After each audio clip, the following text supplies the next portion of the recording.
I woke up to the sound of my stomach growling loudly. 2 days I had been lying in this broken-down house with barely anything inside it. I was hungry, tired, and confused about where I was. 2 days ago, I opened my eyes and found myself in a completely different world. My body had changed too. I was now a skinny teenage boy wearing torn clothes. After some time, I understood what had happened. I had been reborn into someone else's body. The original boy had just lost both his parents and was too weak and heartbroken to survive a cold night alone. Then I heard a happy voice at the door. My little sister Xiao Yin came running in, holding something in her small hands. She was only 5 or 6 years old. When she saw me awake, her eyes filled with tears. She told me she had been so scared these past 2 days. My face was hot and red. I kept saying I was cold, and I never answered when she called me. She thought I was going to leave her like our parents did. My heart ached looking at her. She brought a steamed bun that the old man next door had given her. She had saved it just to share with me. I tried to give her half, but she pushed it back, saying she wasn't hungry. But I clearly saw her swallow quietly when she held it. I made up a small excuse so she would eat her half too. We sat together, each of us holding our piece, quietly eating. After finishing, I noticed something strange. Earlier, when I looked at the bun, words had appeared floating above it, describing exactly what it was made of. Now I picked up a broken bowl from the table and stared at it. The same thing happened again. Words appeared, telling me it was a cracked ceramic bowl that looked dirty. This was real, and I couldn't help but smile a little. I sat on a stone stool in our small yard, holding a little plant with red flowers, staring at it. Words appeared floating above it, just like before. It told me the plant was called cowbone grass, that it was average quality but could be used as medicine and might help with bone injuries. So I finally understood what this strange ability of mine was. Whenever I focused my eyes on something long enough, a glow would appear around it, and words would describe it. The longer I looked, the more information I got. Objects with gray light only gave 1 line. Objects with white light gave 2 or more. I called Xiao Yin over to test it on her. Words appeared above her little head too. The first line made me almost laugh. It called her a human cub, female. But the second line made me go quiet. It said she seemed malnourished. I looked at her dry, yellowish hair and felt a deep sadness inside. I just told her she would grow up to be beautiful someday. She mentioned that old Dr. Chen knew all about plants and herbs. That reminded me. He was the kind village doctor who had come when I was sick. Xiao Yin told me he had boiled bitter medicine and made me drink it. She thought he cured me. Only I knew the truth. His medicine had kept my body warm just long enough for my mind to settle into this new body. Without him, I might never have woken up at all. Then Xiao Yin looked up at me with her big eyes and said she was hungry. So was I? The half bun from earlier was long gone. I checked the house. There was absolutely nothing to eat. The rice jar was completely empty. I thought hard about what to do. The land was mostly sold to pay for the parents' funeral. What little was left had not been farmed in a long time. Growing crops now would take too long. We would starve before anything grew. So I went into the back room and searched until I found an iron needle and some rope. I bent the needle into a hook using a chopstick, twisted the rope into a strong line, tied it all together, then cut a piece of bamboo from behind the house for a rod and tied a small piece of dry wood as a float. Just like that, I had made a simple fishing rod. I showed Xiao Yin the fishing rod I had made. Her eyes lit up when I told her it was for catching fish and that our meal today depended on it. The moment I mentioned fish soup, she started drooling. Before we left, I dug up some red earthworms from a cool corner of the yard to use as bait. I put them in a small bamboo tube, grabbed an old wooden bucket, and we headed out together. We had not walked far through the village when a woman named Aunt Wang called out to us. She was shocked to see me walking around. Apparently, the whole village had thought I was going to die. The old doctor had even said it was up to fate. People had been quietly talking about what would happen to Xiao Yin if I did not make it. Aunt Wang seemed genuinely glad I was alive. She warned me to take care of myself, saying Xiao Yin had no one else to depend on. I thanked her politely. She invited us to eat at her house, but I said no. I did not want us to keep relying on the kindness of others. That kind of goodwill runs out eventually. When she found out we were going fishing, she got worried and told me not to go into the water in my condition. I promised we would only sit on the bank. She finally let us go after making us swear we would not get in the river. As we walked through the village, almost everyone we passed was surprised to see me. Each time, Xiaoyan proudly told them the old doctor's medicine had saved me. The villagers grew even more impressed with Dr. Chen because of it. Most of the adults thought fishing was a waste of time. A few of them had tried it before and gave up after sitting for hours to catch only 1 or 2 tiny fish. They figured I was only doing it because I had no crops to tend and nothing left to eat. But a group of curious children followed behind us, eager to see how I would fish. I arrived at the river outside the village with Xiao Yin and a small group of curious children following behind me. The river was not very wide, maybe 10 meters across, but it was deep enough in places to swallow a person whole. So the first thing I did was tell everyone firmly, no going near the edge, no playing in the water.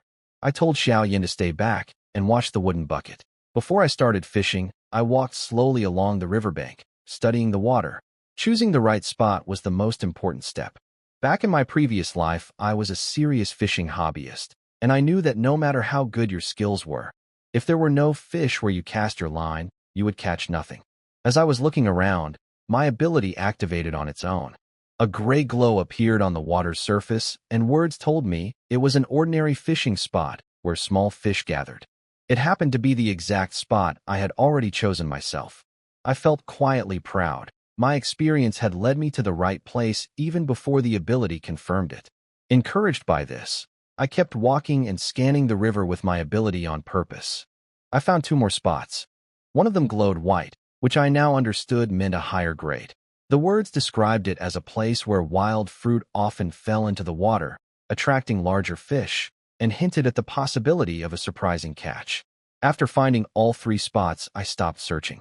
They were enough for now. The further parts of the river were too overgrown to reach easily anyway. I decided to start at the first spot, the one full of small fish. My fishing rod was simple, and the rope line might not hold against anything large. I only had 1 iron hook. If it snapped or got lost, I would have no way to fish at all. Small fish first was the safe choice. I came back to the children, let the oldest boy, Ahu, help carry the bucket, and we all walked over to the chosen spot together. I told them to stay up on the bank and watch from there, then headed down the slope to begin. I cleared the grass around the fishing spot, set down the bucket, and opened the bamboo tube of earthworms. The children up on the bank could see everything clearly and gasped when they spotted the wriggling worms inside. I put 1 worm on the hook and cast it right into the center of the glowing spot my ability had marked. Then I waited calmly. I could hear the children behind me holding their breath. The small wooden float began to tremble.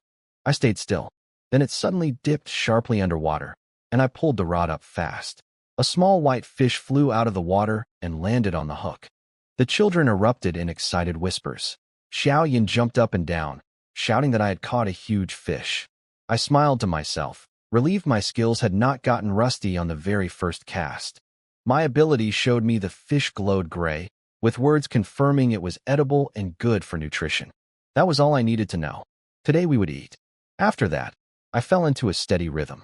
1 fish after another came up, small white fish, yellow-boned fish, little river shrimp. The children behind me were barely able to keep quiet. The fish here felt stronger and livelier than anything I had caught in my past life. Even the small ones gave a satisfying pull on the line. Eventually the worms were nearly gone, and the fish were biting less often. I knew it was time to stop. I did not want to wipe out the whole spot. The fish needed time to gather again. I looked into the bucket. It was full and heavy, probably around 7 or 8 pounds of fish. My body was still weak, so I offered the children a share of the catch if they helped carry the bucket back to the village. They nearly fought each other over who got to help. We walked back together, the children chattering loudly. Their noise drew villagers out of their homes. When people saw the full bucket, they were genuinely shocked. They had heard I went fishing, but nobody expected this much. A few who had tried fishing themselves and failed were especially curious about how I had done it. Some of them quietly followed us all the way back to my house. Back home, I cut 2 banana leaves from behind the yard and used them to wrap small portions of fish for each of the children. They ran off happily as if they had received something precious. Some of the villagers who had followed us home asked how I caught so many fish. I told them honestly, earthworms. They were genuinely surprised that worms could be used as bait. I figured the secret would get out anyway since the children had watched everything, so there was no point hiding it. Then I took a breath and asked the villagers something I had been thinking about. I told them our house had not a single grain of rice left and asked if they could lend us some food, oil, and salt. I promised to pay back double once I found work. One man named Uncle Sean spoke up immediately and said neighbors help each other and that it was no big deal. The others quickly joined in. One brought half a bag of rice, another brought lard, someone else brought salt, and another brought flatbread that could keep for many days. I was deeply grateful. I bowed again and again to thank them. Then I scooped several large handfuls of fish from the bucket and divided them among the villagers as a gift. They tried to refuse, saying the fish were mine. But I told them honestly that Xiao Yin and I could not eat that much before the fish went bad in the summer heat, and we had no chickens or ducks to feed them to. So they accepted. After they left, I felt relieved. These were good, simple people. With this food, Xiao Yin and I would not have to worry about eating for the next week or two. That gave me some breathing room to figure out how to build a real life in this world. Xiao Yin was already crouching over the flatbread with hungry eyes. I tore off a small piece and gave it to her, then went to the kitchen to cook. I washed rice and got it steaming, then cleaned half a pound of fish. But when I was ready to fry them, I realized there was no cooking pan. The original boy had sold the iron pot to buy food before he died. All that remained was a clay pot for steaming rice. So I found a flat, smooth stone outside, washed it well, and set it over the fire until it was burning hot. Then I scooped a small spoonful of lard onto it. The fat hit the hot stone with a sharp sizzle, melted instantly, and filled the air with a rich, delicious smell. I laid the fish one by one onto the hot stone and fried them slowly, carefully watching the heat. The smell drifted through the house and drew Xiao Yin over. She sat beside me staring at the sizzling fish with wide, hungry eyes. When the rice was ready and the fish were done, I drizzled a little salt water over them and brought everything to the table. I stacked a small stool on her chair so she could reach, then placed the boneless pieces on top of her rice. She ate like a little hamster, cheeks puffed out, not stopping once. She told me the fish was even better than what our mother used to make. That did not make me happy. It made my heart hurt. The fish had barely any seasoning. I had even been careful not to use too much oil to save it. A child only says food like that is the best she has ever tasted when she has been going hungry for a long time. I just smiled and told her to eat more. We finished every last bit of rice and fish together. Mostly me. She was small, and I had been watching that she did not eat too fast and upset her stomach. When she finally put down her bowl and patted her full belly with a satisfied look, I felt genuinely happy. After cleaning up, I came back to find her head already drooping with sleep. I carried her to bed, covered her with her patched blanket, and quietly left the room. I sat down in the old wooden reclining chair in the hall and let out a long breath. My body was still weak, and I had pushed it hard all day, fishing, cooking, carrying things. The tiredness finally hit me all at once. But I could not sleep yet. I needed to think. From everything I had seen today, I was now fairly certain about the kind of world I was in. It was similar to ancient China, with low technology and simple living. Even an iron cooking pot was considered a valuable thing here. There seemed to be no government offices or courts, at least none that the original boy had ever known about. The most powerful figure in nearby towns was apparently someone called a city lord. I needed to visit the town someday. The more I understood about this world, the better I could plan my future. But for now, the most urgent thing was finding a way to feed Xiao Yin and myself, and to repay the villagers who had helped us. My greatest tool was my ability. Quietly, I began to think about what it could really do for us, and then a name quietly rose in my mind. The name that came to my mind was Dr. Chen. He was the only doctor for several villages around here. His medicine was excellent. Fevers, colds, injuries. He could treat almost anything. Even wealthy families in town called on him.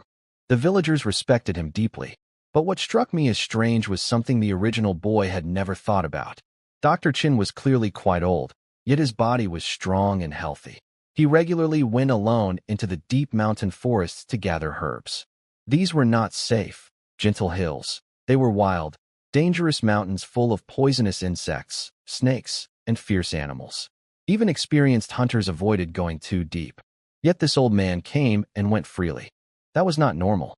I thought about how useful it would be to learn even a little of his medical knowledge.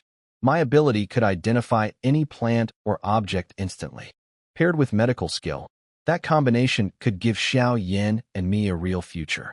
but I fell asleep before I could figure out how to approach him. I did not need to figure it out. He came to me. I woke suddenly to someone holding my wrist. Dr. Chin was sitting beside me taking my pulse, with neighbor Uncle Zhang standing nearby. I lay still and let the old doctor finish. While he worked, I quietly used my ability to look at him. What I saw made my eyes go wide. His body glowed red, a color I had never seen on any person before. Everyone else in the village showed white light, but this was red, and the words that appeared were unlike anything I had seen on a person. They said his name was Chen Songqing, that he was a skilled and kind doctor, and then came the part that shook me. It listed something called cultivation level, describing him as having successfully trained his qi and reached a stage called the postnatal inner organ realm. Cultivation. Qi training. This world was not simply an ancient world like I had assumed. There was something far deeper here. People could cultivate and gain real power. My whole understanding of this world shifted in that moment. Dr. Chen finished his examination and told me my illness was fully gone, just some lingering weakness that would heal with rest. I sat up and tried to bow deeply to thank him for saving my life. He stopped me and said humbly that I had survived by my own fortune and he had only done a small thing. But I could see even he was quietly astonished. He told me later that when he had first seen me, I was nearly dead, cold to the bone, barely breathing. He had given me medicine more out of kindness than real hope. He had even used some rare herbs he had been saving for a wealthy client in town, then rushed back into the mountains the next day to replace them. He had expected me to die. Finding me not only alive, but fishing at the river had shocked him so much that he came straight to see it for himself. Dr. Chen studied me with a puzzled look. He was clearly struggling to understand how someone as sick as I had been could recover overnight. In the end, he simply accepted it as fate and admitted quietly that his medical knowledge had its limits. Then he surprised me. He said that even though I was better, my body was still weak, and he wanted me to come to his place every 3 days so he could treat me with acupuncture to strengthen my foundation.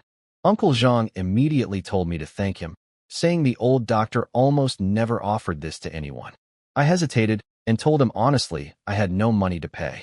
He waved it off and said my strange recovery puzzled him medically, and treating me would help him learn something too, so it would benefit both of us.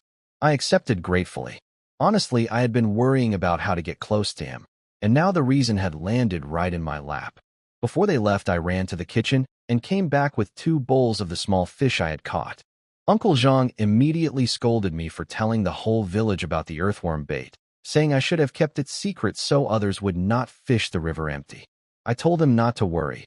Fishing was not that simple, and knowing the bait alone would not make anyone suddenly good at it. He shook his head at me, but let it go.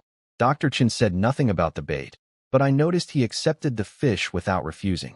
He knew it was probably all I had to offer, and perhaps all Xiao Yin and I had to eat for the next few days. The fact that I gave it freely told him something about my character. He did not push it back. After I saw them both out and confirmed no one was nearby, I let out a long breath. My heart was pounding. That visit had shaken me deeply, not because of the risk of being discovered as someone other than the original boy, though that had frightened me too. What truly stunned me was what my ability had shown me on Dr. Chen. Cultivation, qi training, realm levels. These were not things that existed in a simple ancient world. These belonged to a world where people could gain extraordinary power, moving like the wind, strength beyond normal humans. The kind of world from the fantasy stories of my previous life. Had I actually been reborn into that kind of world? I sat alone with that thought and felt 3 things all at once: fear, confusion, and a quiet, growing excitement. The realization that I might be living in a world where people could cultivate extraordinary power left me feeling 2 things at once: excited and afraid. Excited because deep down, like anyone who grew up on stories of wandering heroes and martial arts, part of me had always dreamed of that kind of life. Afraid because a world with powerful individuals was also a far more dangerous one. Strong people could crush weak ones without a second thought, and right now, I was completely weak. That thought settled into me like a warning. I needed to change my plans. The next morning, I made river shrimp porridge and woke Xiaoyan. She slurped it happily with a grain of porridge stuck to her cheek. I told her we were going to visit Dr. Chen today instead of fishing. Her face lit up. She had been wanting to thank him herself. Dr. Chen did not live in the village. His small courtyard sat halfway up the hill behind it. When we arrived, I spotted him outside and immediately stopped, pulling Xiao Yin quietly to one side and signaling her to stay silent. He was practicing a form of martial arts. The movements looked slow and gentle at first, almost like the Tai Chi I had seen old men do in parks in my past life. But watching more carefully, I could see every move carried real force behind it, smooth and controlled like flowing water. Then something appeared in my vision that made my heart stop. The word said, "Cultivation method detected. Begin simulation." My ability could copy martial arts techniques. I immediately said yes in my mind. A progress bar appeared and began climbing. I stared at every movement Dr. Chen made, not blinking, barely breathing. The bar reached 50% and then stopped. He had finished his practice. I felt a flash of disappointment, but quickly let it go. Discovering this new function of my ability was already an enormous gain. I would have other chances to watch him practice. There was no rush. Dr. Chen turned and greeted us warmly, saying he had known we were there the whole time, but did not want to break his morning routine. Xiao Yin ran up and grabbed his hand and thanked him for saving my life. He smiled and told her she deserved some credit too. It was her crying that day that had drawn him inside to check on me in the first place. I had not known that. I looked at my little sister with a full heart and bowed deeply to the old doctor once more. He waved it off and stopped trying to explain that my recovery was beyond his understanding. Then Xiao Yin, completely innocent, looked up and asked him what he had just been doing. Was it boxing? I looked at him too, waiting for his answer. When Xiao Yin innocently told Dr. Chen that it was me who had told her to stay quiet, I quickly apologized for interrupting his practice. He waved it off and said it was nothing special, just simple movements to keep his old body loose. Xiao Yin told him it looked beautiful, and he laughed warmly and said getting a compliment like that after a lifetime of practice made it all worthwhile. We followed him into the courtyard. I stopped at the entrance, taken by the sight of dozens of herbs laid out drying in the sun. I recognized one immediately, cowbone grass, the same plant I had found near our home. I wanted to use my ability to identify everything, but there was no time. I asked him casually about the herbs. He confirmed the cowbone grass and said it was used for treating injuries from falls and impact. Then he asked if I was interested in medicine. I said yes honestly, telling him how amazing it seemed that simple plants could ease suffering and save lives. He did not laugh at me. Instead, he explained that learning medicine was not easy. It required sharp thinking, courage, and the ability to read medical texts. I quickly told him I could read a little, which was true. The original boy's grandfather had been a scholar who taught him some characters before passing away. Dr. Chen was surprised and visibly moved. He looked at me more warmly after that and said that every time I came for acupuncture treatment, he would also let me spend half an hour helping him dry and sort herbs, and whatever I could learn and remember was up to me. Then he looked at Xiao Yin and told her to come with me each visit too, saying he would prepare medicinal food for her. Her little body was far too weak. I bowed deeply and thanked him. Xiao Yin thanked him too, even though she had no idea what medicinal food was. Inside, he had me lie down and remove my shirt. He looked at my thin, bony chest silently for a moment, then took out a needle case. Xiao Yin peeked through her fingers nervously, but stayed quiet. One by one, 18 silver needles went into points across my upper body. I was not afraid. I had experienced acupuncture in my past life and knew what to expect. There was no pain at all. When the last needle was in place, Dr. Chen did not let go of it. He gently twisted it between his fingers, and something extraordinary happened. A warm current began flowing through me from where the needle entered, soft and tingling, spreading through my body. A deep heaviness came over my eyes. I fell asleep almost instantly. The last thing I heard before drifting off was Xiao Yin's small voice asking if I had fallen asleep, and Dr. Chen telling her gently that my body needed rest, and that he would take her outside and make her something good to eat. I woke up to the sound of Xiao Yin laughing. The needles were already gone, and someone had laid a thin blanket over me. I got up, dressed, and walked outside to find her sitting with Dr. Chen at a stone table in the courtyard, both of them laughing together. She was holding a piece of white cake in her small hands, looking happier than I had seen her in days. She jumped down and offered me a piece. Dr. Chen explained it was mountain yam cake, good for the lungs, kidneys, and building strength, exactly what my weak body needed. I hesitated, knowing how hard it must have been to gather yams from the dangerous mountain forest.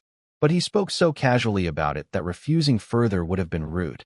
I thanked him and sat down to eat. It was genuinely delicious, soft, fragrant, and sweet. My ability confirmed everything he had said about its medicinal properties. I stopped after a few pieces and did not reach for more, even though I was still hungry. Dr. Chen noticed. I could see him quietly observing me, and something in his expression softened with approval. Then he asked me directly, did I want to learn medicine? I chose my words carefully. I said I would not dare claim such an ambition, but that I had seen how herbs could save lives and I was drawn to it. I explained our situation honestly. Both parents gone, nearly empty house, 2 thin acres of neglected land that could barely feed us. I told him that learning to identify and gather medicinal herbs might be one real way to support Xiao Yin and myself. He nodded and said herb gathering was a valid path, though not an easy one. The mountains were dangerous. I told him that nothing in this world was easy and one had to try. He seemed pleased by that answer and confirmed again that I could stay after each acupuncture session to learn about the herbs. Before we left, I worked up the courage to ask him one more thing. I told him my fishing line kept snapping and asked if he knew of any thread strong enough to make a proper fishing line. He went quiet for a moment, then stood up and walked back inside, telling me to wait. Dr. Chen came back out quickly holding a small box. Inside was a thin coil of nearly transparent white thread. He told me he had received it years ago from an injured wandering swordsman he had saved during his travels. He did not know exactly what it was, only that it was extraordinarily strong and almost impossible to break. I immediately tried to give it back. Something given as a gift for saving a life was not ordinary, and I did not feel right taking it. But he refused to take it back. He said the thread had been sitting in his house for over 10 years with no use, and he had nearly forgotten it existed. He told me if I truly felt grateful, I could simply bring him something good whenever I caught it. He had enjoyed the small fish from yesterday with his drink. I held the box and felt both grateful and ashamed. This old man had been so kind to Xiao Yin and me, and yet I had been quietly trying to copy his martial arts technique with my ability. I made a quiet decision right there. Unless Dr. Chen offered to teach me himself, I would not attempt to simulate his cultivation method again. Coming back down the hill into the village, I saw a group of villagers returning from the river with bamboo poles and buckets, laughing and arguing loudly. They had tried the earthworm bait after hearing about it yesterday. Their buckets held a decent amount of fish, some even larger than what I had caught. One man was furious that a huge fish had snapped his line and gotten away. He insisted it weighed at least 5 pounds. The others all argued it could not have been more than 2. I could not help laughing. This was exactly how it went with fishing friends in my past life. If your line breaks, the fish you lost is always enormous. Apparently, that was the same in every world. The villagers, a little embarrassed to be caught arguing like that in front of 2 children, changed the subject and insisted I take some of their fish as thanks for sharing the bait idea. I tried to refuse, but they would not hear it. In the end, I accepted a small amount from each bucket, enough to make half a pound threaded on a grass string. Back home, I put the fish in the kitchen, then took out Dr. Chen's small box and opened it. I sat quietly, staring at the nearly invisible thread inside. I stared at the thread in the box and activated my ability. A red glow appeared, the same rare color I had only ever seen on Dr. Chen himself. The words told me it was called snow silkworm thread, spun by a rare spiritual creature, extraordinarily tough, resistant to water, fire, and even blades. A true treasure. I sat quietly with that for a moment. The old doctor had casually handed me something genuinely precious without a second thought. I felt both deeply grateful and a little ashamed of myself. Cutting the thread turned out to be a problem. My kitchen chopper went straight through the wood block beneath it without leaving a mark on the thread. Then I remembered what the description had said, resistant to blades. So I tried fire instead, holding a small flame to it.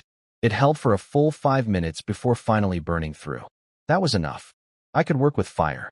Over the next 2 days, I threw myself into making a proper fishing rod. I spent a whole day selecting bamboo from the grove behind the village, then treated and dried it carefully. When the new rod was finished, my ability showed it glowing white, with words saying it could withstand over 100 pounds of pulling force without breaking. Even the bamboo from this world was extraordinary. The morning I finished it, I showed it to Xiao Yin, and she immediately became my biggest supporter, clapping and calling it beautiful. I told her I had a secret weapon in a small cloth bag that would help us catch a big fish. Her eyes went wide with excitement. She ran ahead of me to the river, bouncing and chanting, big fish, the whole way. A villager named Uncle Zhao stopped to tease her about it. She told him proudly that her brother was the best fisherman around. I apologized for her boldness, but he just laughed and ruffled her hair. When we finally reached the river, we both stopped and stared. My old fishing spot was completely taken over. 7 or 8 villagers all crammed together in that one small area, lines everywhere. They told me it was the best spot they had found, and the fish were biting less now. Of course they were. With that many people fishing the same spot day after day, any fish left would be too frightened to bite. I told them to enjoy it and walked away with Xiaoyan. There was no point being upset. The river belonged to everyone. And with my ability, I could always find a new spot. This time I walked much further than before, past the spots I already knew, going far enough that no one from the village could see us. I did not want a crowd following me again. As I walked slowly along the bank with my ability scanning the water, my eyes suddenly lit up. At a curved bend in the river, I finally found a new fishing spot. My ability showed it glowing white, brighter than any spot I had found before. The word said it was a place where fish loved to feed, and that some kind of special fruit grew nearby that certain rare fish enjoyed eating.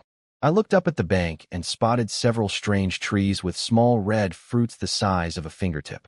My ability identified them as blood apricot trees. The fruit was non-toxic but medicinal, and apparently irresistible to certain unusual fish. Xiaoyan immediately wanted to eat one. I told her firmly these were for fishing, not eating.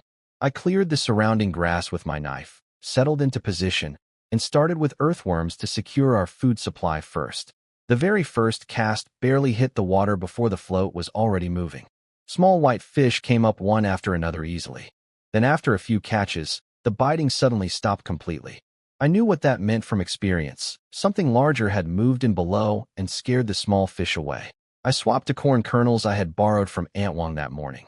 The moment the hook hit the water, before I even had time to sit down, the float shot straight under, and something enormous yanked the rod so hard I nearly stumbled forward.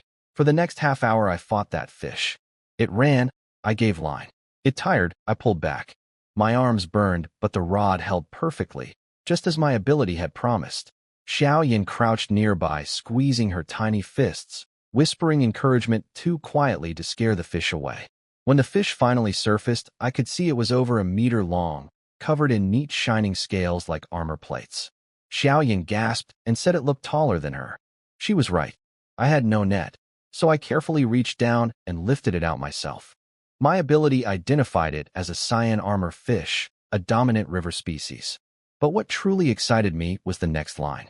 It said the fish contained a fish stone in its throat, and that if taken out and polished, it could calm the spirit and settle the soul. Xiaoyan had been sleeping badly ever since our parents died, waking frightened in the night and needing me to hold her. If this stone could really help her rest peacefully, it was worth more to me than anything. I forced myself not to open the fish right there and controlled my excitement. I propped the fish in the bucket with water to keep it alive and decided to try a little longer with the blood apricot bait. The description had mentioned rare fish that might not be scared off like ordinary ones. Half an hour passed without a single movement from the float. I started putting the rod away, accepting the window had passed. Then the float suddenly plunged straight down into the water. The float shot underwater without any warning, and something powerful yanked the rod so hard I nearly fell in. I caught myself just in time and gripped the rod with both hands. The force was almost as strong as the cyan armor fish had been, but as I fought it I noticed the difference. This fish was not big and heavy like the last one. It had explosive bursts of speed, fast and fierce, but short. Each time it surged I held firm, and each time its strength faded quicker than before. A fast sprinting fish like this was actually easier to handle than a massive slow grinding one. Exactly as I expected, after a few strong rushes the fish began to tire. When it finally surfaced I stopped and stared. It was bright red. A vivid, flame-colored fish about 30 centimeters long, shaped like a carp from my past life, with 2 long, elegant whiskers at the corners of its mouth, and a tail that spread open like a flower. Its red scales caught the light like burning embers. Xiaoyan gasped and said it was the most beautiful fish she had ever seen. I agreed completely.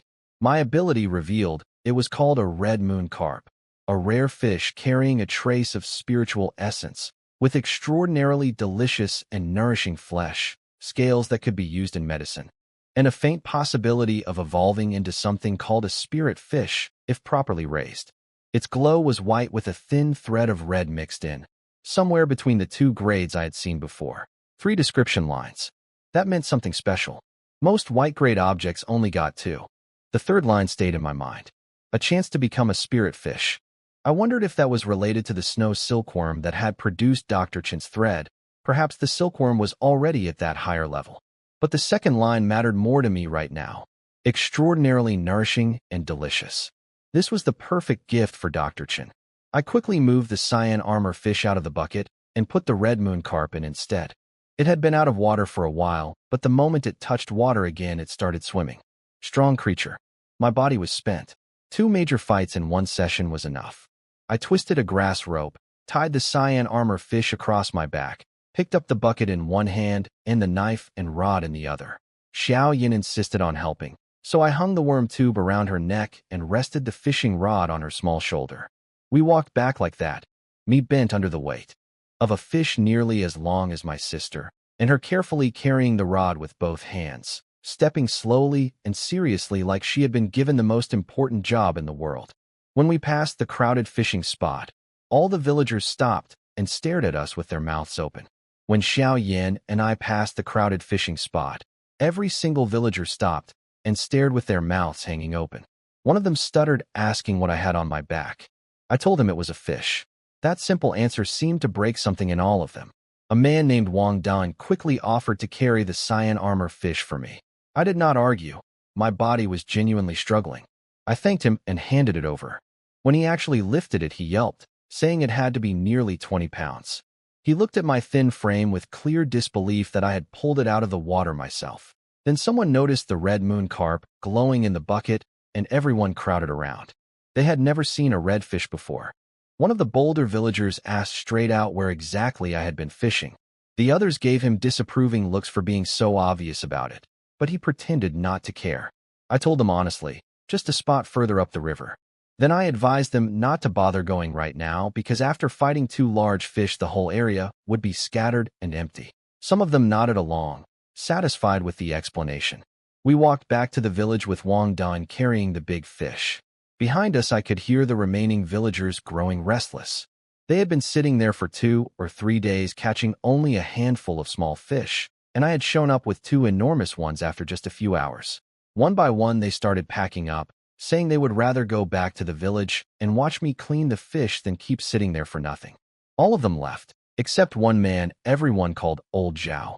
He stayed sitting calmly in his spot, saying he would fish a little longer and that maybe the fish would come back. The others shrugged and walked away. A little while later, once he was sure no one was watching, Old Zhao suddenly jumped to his feet and started rushing to pack his things up. He muttered to himself that everyone was a fool for believing what I had said, and that he refused to accept the fish were truly all gone from that spot. Then he grabbed his things and ran off in the direction Xiao Yan and I had come from. We made it back to the village before the other fishermen had even packed up their things. Wang Dan, who had been carrying the cyan armor fish, could not resist showing off the moment we entered the village. He walked straight toward every group of people he saw, fish on his back, grinning widely. The shouts started immediately. Everyone assumed he had caught it himself. They crowded around him, patting the fish, praising him loudly. He soaked it up for a while before finally admitting it was mine. Then Xiao Yin proudly announced there was another fish in the bucket, a more beautiful one. That caused a second wave of amazement. When people looked into the bucket and saw the red moon carp glowing red like a flame underwater, they went completely silent for a moment before all speaking at once. Nobody had ever seen a red fish before. I told them honestly I did not know what it was and planned to bring it to Dr. Chin the next day. Everyone agreed that made sense. He was the most knowledgeable person any of us knew. After a long time of crowding around and talking about the fish, the villagers slowly drifted away. I invited a few to come eat with us, but they all refused, knowing our situation. The ones who were tempted were quickly pulled away by others before they could say yes. Back in the yard, Wang Dan tried to leave right after setting the fish down. I stopped him and insisted he stay for the meal as promised. He refused, saying if he actually ate at my house his father would hit him with a stick when he got home. We went back and forth until I changed my approach. I told him the fish was too large for Xiao Yin and me to finish, and that in this heat the meat would spoil quickly. Taking some would be helping me, not taking advantage. That worked. He agreed. Cleaning the cyan armor fish was hard work. The scales were incredibly tough and took both of us a long time to remove.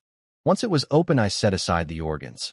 I would have loved to cook the liver and intestines since I genuinely enjoyed them, but without enough seasoning there was no way to handle that level of fishy smell properly. I had to let it go. I immediately cut 2 large portions of meat, wrapped them in banana leaves, and handed them to Wang Dan. He stared at the size of the pieces and said it was too much. I pushed them into his hands anyway.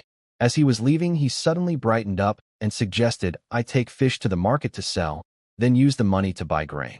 I told him I thought getting into town required an entry fee I did not have.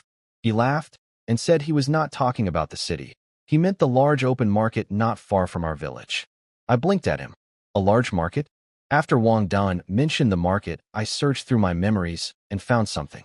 There was a large open market nearby where villagers from several surrounding villages gathered every 5 days to trade. No entry fee, no long journey to town. The original boy had gone once as a small child with his parents, but the memory was faint. Wang Dan explained that even mountain dwellers came down to trade there occasionally. He was confident my large fish would sell easily as long as I did not price them too high. I told him I would try next time I caught something worth selling. He told me to come find him first since there were certain things about the market worth knowing in advance. After he left, I set to work. I cut several portions of meat to send to Uncle Zhang later. He had looked after Xiao Yin during the days I was unconscious, and I had not forgotten that. The rest of the fish meat I threaded on bamboo strips and hung under the roof to dry into preserved fish. Looking at that long row of meat, I made myself a quiet promise. I needed to get an iron pot as soon as possible. And proper seasoning. I had real cooking ability, but almost nothing to work with, and watching good ingredients go to waste genuinely hurt. Once the porridge was ready, I added a little salt, stirred it through, then gently laid the thin fish slices in and watched them turn white before pulling the pot off the heat. A small spoonful of lard went in last. I blew on Xiao Yin's bowl and set it in front of her, warning her it was still hot. She stared at it without blinking, hands in her lap, waiting obediently. I tried mine first. The moment it hit my tongue, I stopped moving. The fish was silky, fresh, faintly rich with the lard. Astonishingly good for something made with only salt and oil and no herbs at all. Truly fine ingredients needed almost nothing done to them. Xiao Yin took her first spoonful carefully, blowing on it the way she had seen me do, then put it in her mouth. Her eyes went wide immediately. She waved both hands and told me this was even better than the shrimp porridge, then called me the best brother in the world. I told her Dr. Chen had said eating well would make her hair grow beautiful and strong. She nodded with complete seriousness and said she would eat very hard. My chest tightened a little. A few days ago, she had come home upset because some village children had teased her about her dry yellow hair. She did not know it was from being underfed for so long. I had just told her that eating properly would fix it, and she had believed me completely and taken it to heart. After we finished, we both sat back in our chairs feeling deeply satisfied. Even I had not expected the cyan armor fish to taste that good. Then I thought about the red moon carp, described by my ability as extraordinarily delicious. That was going to Dr. Chen as a gift, so I would never know. I got up and went back to the kitchen. There was still one more thing to do. The fish stone inside the cyan armor fish was waiting. I waited until Wang Dan had left before going to deal with the fish stone. I had not wanted to take it out in front of him. Too difficult to explain. The large fish head was sitting in a wooden basin in the kitchen. I broke it open carefully and found the stone right where my ability had said it would be, in the throat. I was surprised the moment I touched it. Fish stones from my past life came out soft and gelatinous and needed weeks of drying and treatment. This one was already hard, fully solid, smooth, and warm to the touch, shaped like a small scallop shell about 2 centimeters across. It looked and felt like polished jade. My ability confirmed it.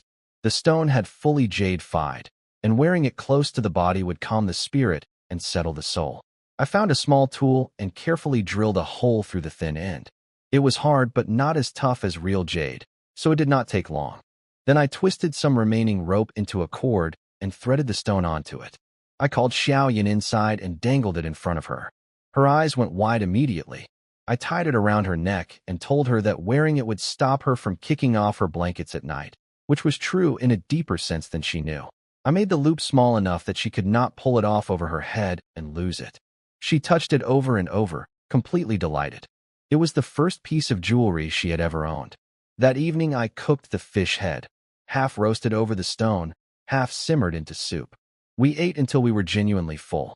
At bedtime, Xiaoyan lay on her small bed patting her full belly, telling me the big fish was delicious. I tucked in her blanket and told her to sleep well since we were visiting Dr. Chen again tomorrow. She fell asleep mid-sentence, one hand resting on the pendant at her throat. I lay down on my own bed and listened to her quiet breathing. I could not sleep yet.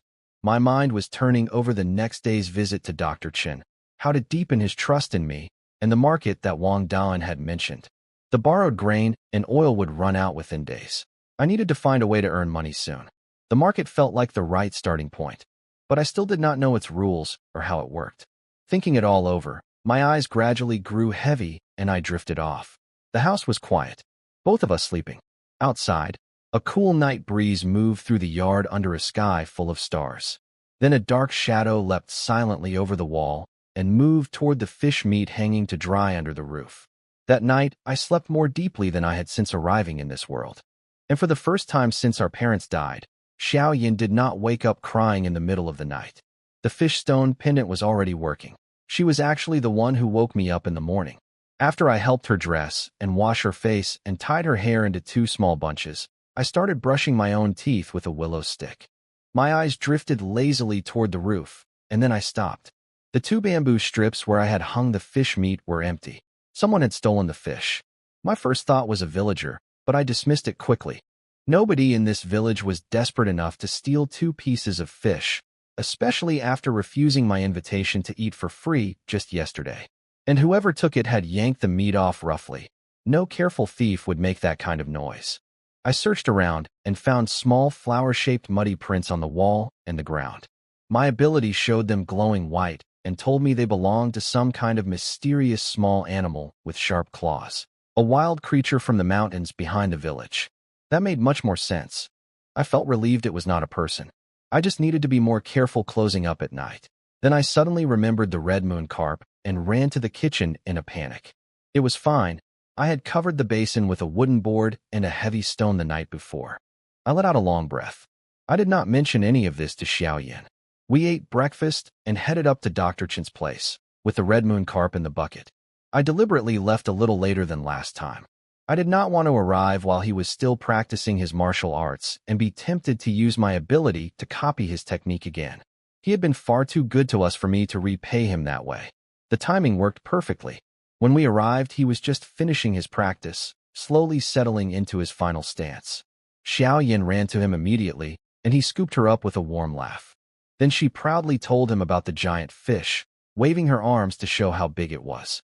When she pulled out the pendant from under her collar to show him, the old doctor's expression changed. He recognized it immediately. He called it a cyan armor fish stone and said the fish must have been very old to have produced one with such a perfect jade quality. He explained it could calm the spirit, and that its powder dissolved in water could even stop night terrors in small children. Then he looked at me and asked where exactly I had caught that fish.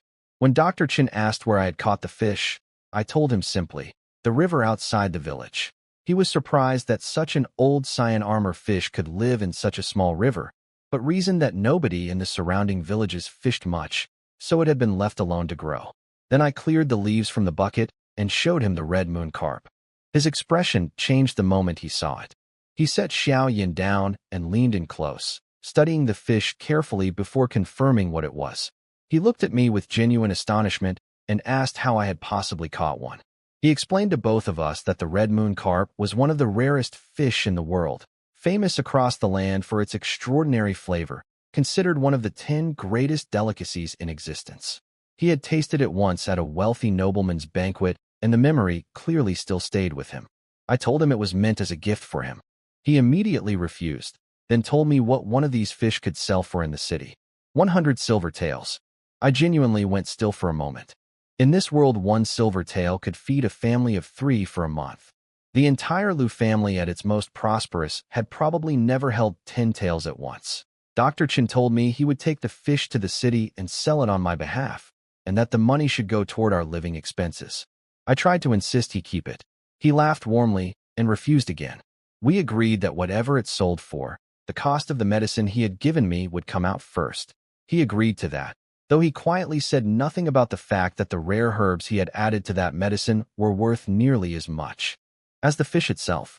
He mentioned the fish was slightly larger than ideal. The most prized red moon carps were around 2 pounds, tender and at peak flavor.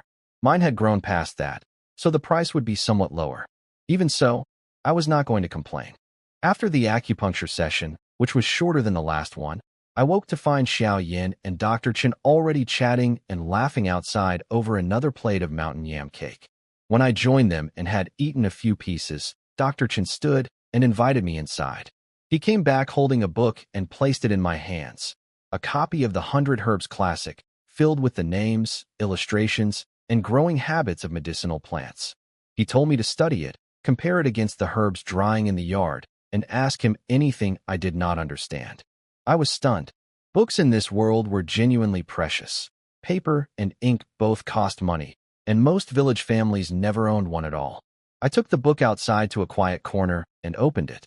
But after a few pages I frowned. Many of the characters were rare and unusual, beyond what either the original boy or my own past life knowledge covered. Reading it was going to be slow and difficult. I told myself to treat it like studying for my university entrance exams and kept going. Then the pages began to glow white. 2 lines appeared describing the book.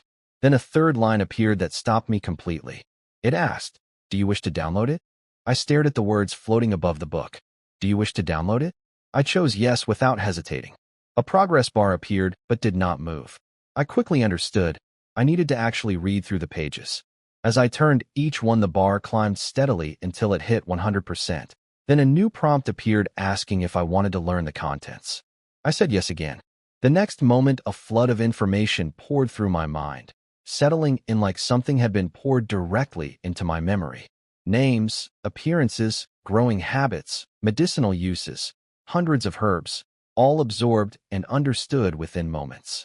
From the outside, I must have looked like I was simply staring blankly at the pages. When I came back to myself, I sat quietly for a while, genuinely humbled by how much there was to know. The 100 Herbs Classic contained several hundred plants, and that was barely a fraction of what existed in the world. The way they combined and interacted to heal different ailments was extraordinary. I kept reading anyway, reviewing what I had just absorbed. Dr. Chen eventually came outside to check on me, expecting to be asked questions. When he saw me sitting absorbed in the book with Xiao Yin quietly chasing butterflies in the corner, he smiled to himself and went back inside. Then urgent voices came from outside the yard. Several villagers rushed in carrying an unconscious man, old Zhao, the same man who had snuck off after us at the river yesterday. He was completely soaked. His face had gone a dark bluish color, and his belly was swollen with water.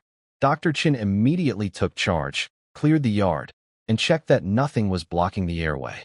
Then he pressed both hands firmly into old Zhao's chest and abdomen in a steady rhythm.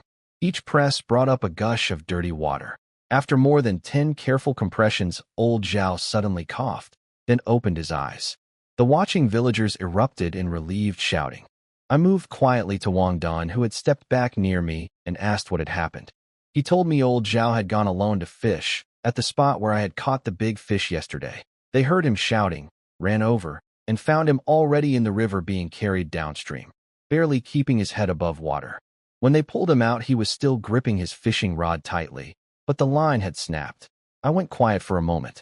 Based on years of fishing experience, I already had a good idea of what had happened. A big fish had hit his line. He had tried to hold on instead of letting it run, and the force had pulled him right into the water. And he could not swim. Old Zhao blinked around at everyone surrounding him and asked weakly where he was. Old Zhao looked around in confusion as the villagers filled him in all at once. When he suddenly remembered and asked about his fishing rod, one of the men told him they had left it on the bank. They were too busy saving his life to carry it. Old Zhao actually seemed upset about that, which immediately annoyed everyone who had just risked themselves pulling him from the river. After a moment of heated words, he apologized and calmed down. Then someone asked the real question: how had he ended up in the water in the first place? He looked embarrassed and finally admitted he had jumped in himself. He had felt a huge fish take his line and pull his rod away, and without thinking he had leapt in to get it back, not realizing how deep the water was. I stood nearby and said nothing. I had already guessed that was what happened. I had seen it plenty of times before, and embarrassingly had done something similar myself once. But at least I could swim. The other villagers scolded him loudly, saying his rod could be replaced with a piece of bamboo from the hillside. What was he thinking, nearly drowning himself over a fishing rod? What he did not say out loud, but what I could easily imagine, was that it was not really about the rod. He had seen my two enormous fish the day before and could not let the chance slip away. The big fish had been real, and he had not wanted to lose it. Dr. Chen then delivered the serious news. Old Zhao had been in the cold water too long. The chill had entered deep into his body. He had swallowed a large amount of river water and damaged his internal organs. He had also stopped breathing for a period. Dr. Chen had cleared the water from his body and brought him back, but the damage was real. He would need careful rest for a long time, and how well he recovered depended on how seriously he took that rest. Old Zhao panicked and asked if he would ever walk properly again. Dr. Chen told him walking was not in question, but recovery would be slow at his age. A short while later, his family arrived: 2 sons, a daughter-in-law, and his wife, all rushing in after being notified. His wife immediately burst into tears and scolded him through her crying, asking why he had gone to the river when she had told him not to, and whether he had wanted to die and leave her alone. His sons gently asked him to give up fishing entirely, saying they would get him whatever food he wanted. There was no need to take such risks. He agreed, red-faced and ashamed. Then one of the villagers mentioned what Dr. Chen had said about lasting damage, and the whole family went still with shock. Old Zhao was carried home by his 2 sons while his wife scolded him the whole way. Dr. Chen had given him acupuncture and some medicine before he left, and his color had already improved. Once the commotion settled, the other villagers began drifting away. That was when they finally noticed me standing quietly in the corner with Xiao Yan. Wang Dan asked if I was leaving too. I told him I still had things to learn from Dr. Chen. When he saw the book in my hands, he understood. The reaction from the other villagers surprised me.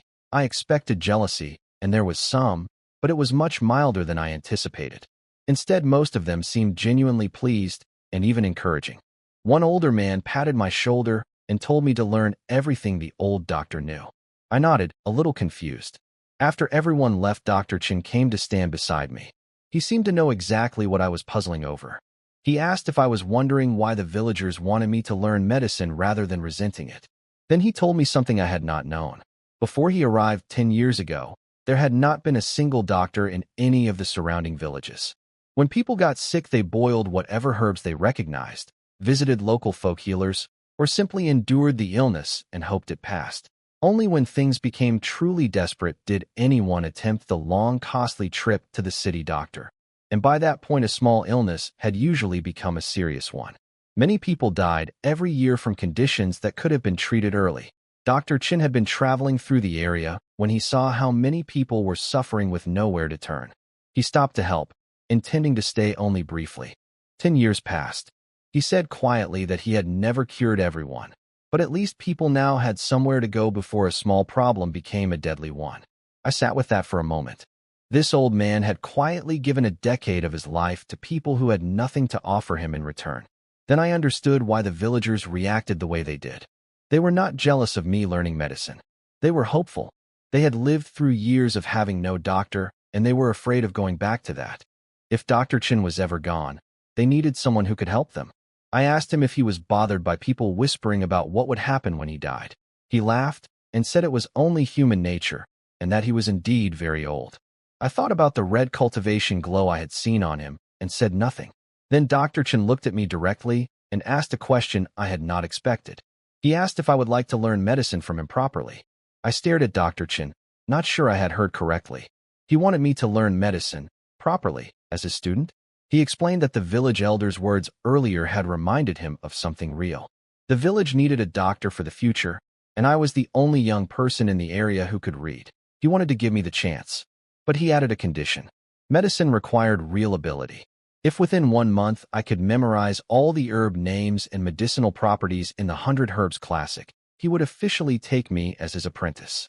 If I could not manage that, I should stick to herb gathering as a simpler livelihood. I told him I would work hard.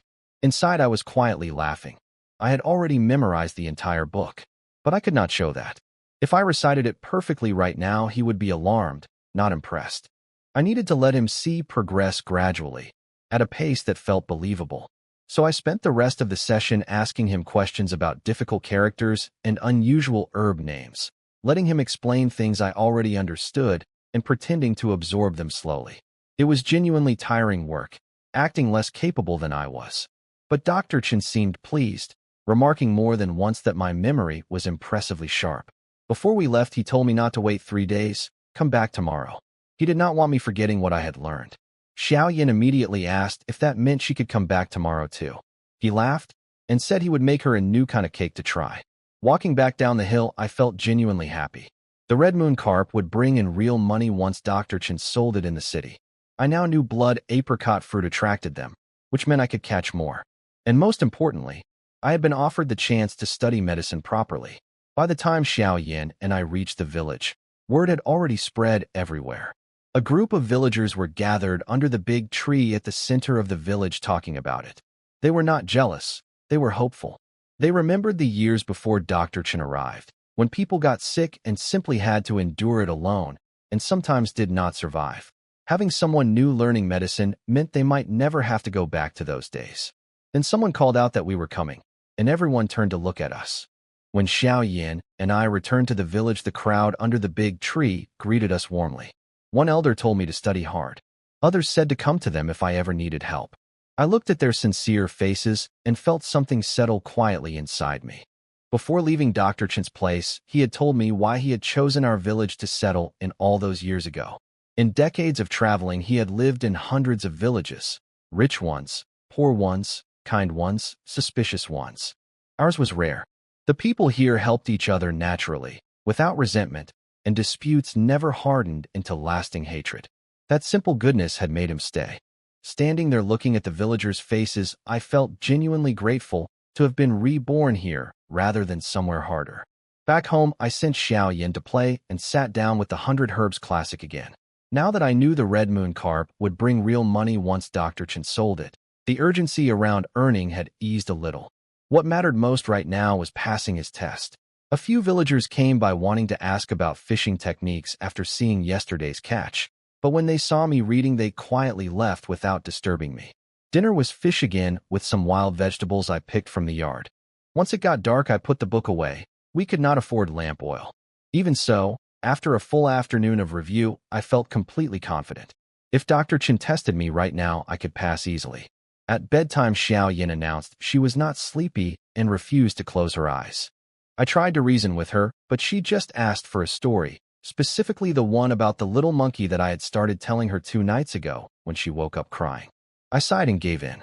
I told her the story of the Monkey King, piecing it together from half-remembered impressions since I had never read the original closely. I filled in the gaps with my own words. It did not matter. She was completely absorbed. By the time the little monkey was almost ready to be crowned king, her eyes had already closed, and she was breathing deeply, one hand resting on the fish stone pendant at her throat. I pulled her blanket up gently and turned toward my own bed. Then I heard a sound from outside. The sound from outside made me freeze. I grabbed the stick I kept near my bed and crept quietly into the main room. Whatever it was scratching or pawing at the door. I banged the stick hard against it, and the noise stopped immediately. I stood still for a long time listening before I finally went back to bed, but I barely slept the whole night, too worried about Xiao Yin to fully close my eyes. The next morning at Dr. Chen's place, I arrived with dark circles under my eyes. He assumed I had stayed up reading and started lecturing me about the importance of rest for a future doctor. I told him that was not what happened and explained about the creature. He went inside and came back with a small packet of powder, a blend he had made himself from herbs that repel animals and insects, something he carried whenever he traveled through the mountains. He told me to sprinkle it around the house, and the creature would likely stay away. I thanked him genuinely. I had been hesitant to set traps because the footprints had glowed white in my ability's vision, which meant whatever left them was not ordinary. I did not want to provoke something I did not understand. After that, we returned to the 100 Herbs Classic. Dr. Chin was visibly impressed by how much I had absorbed since the day before. He commented that I must have worked hard the previous evening. I accepted the praise quietly without telling him the truth. He advised me to start comparing the book's descriptions against real plants in the area. Knowing the written knowledge was one thing, but identifying actual herbs in the field was different. Then he mentioned he would be going into the city the next day to deliver medicine to a pharmacy and would sell the red moon carp while he was there. I immediately said I had things I wanted him to buy. He asked what. I told him an iron pot. Our only one had been sold during the difficult period before I arrived. And salt, which was running low. He agreed to both. I held back from asking for more even though I needed oil, grain, clothing, and other things. He was already doing me a great kindness. The other items I could get at the village market later. Back home, I scattered the powder carefully all around the house. I felt confident the problem was solved. That night, after Xiao Yin fell asleep, I heard the sound again. The scratching sound was back. Dr. Chin's powder had not worked at all. 2 nights of bad sleep had worn my patience thin, and I decided I needed to see what this creature actually was. I crept to the front door, then yanked it open suddenly. A dark shape shot out into the yard and froze near the fence, staring back at me. In the moonlight, I could finally see it clearly. It was a small black animal, about 2 feet long, shaped somewhere between a cat and a leopard, with 2 enormous eyes that glowed like lamps in the dark. Its fur was puffed out, and its body was low to the ground, tense and watchful. I looked at it carefully and activated my ability. Red light appeared around it. The description said it was a black night spirit leopard, a spiritual beast, still a juvenile, female, extraordinarily fast, claws sharp enough to crack stone and split metal, and it had an intense love of fish, but a natural hatred of water, meaning it could never catch any itself. I nearly dropped my stick. This tiny creature was the same grade as Dr. Chin. The powder had not worked because it was not an ordinary animal. It was a spirit beast, and those claws could tear through stone. I carefully hid the stick behind my back and smiled as calmly as I could. I went quietly to the kitchen and came back with 2 pieces of dried fish. The creature's enormous eyes followed the fish the moment it saw them. I tossed the pieces gently onto the ground away from it, then stood still and waited. The creature watched me without moving for a long moment. Then, once it seemed sure I was not a threat, it blurred forward in an instant. I barely saw it move, and the fish were gone. Then it leapt over the fence and vanished into the dark. I went back inside and lay down. My heart was pounding properly now that the danger had passed. That thing could tear through stone with its claws. If it had felt threatened, it could have killed me without effort. The only reason we were both fine was that it was timid and wanted fish, not a fight. I stared at the ceiling thinking about this. The creature was a juvenile, which meant it had probably been driven away from its parents or lost them somehow.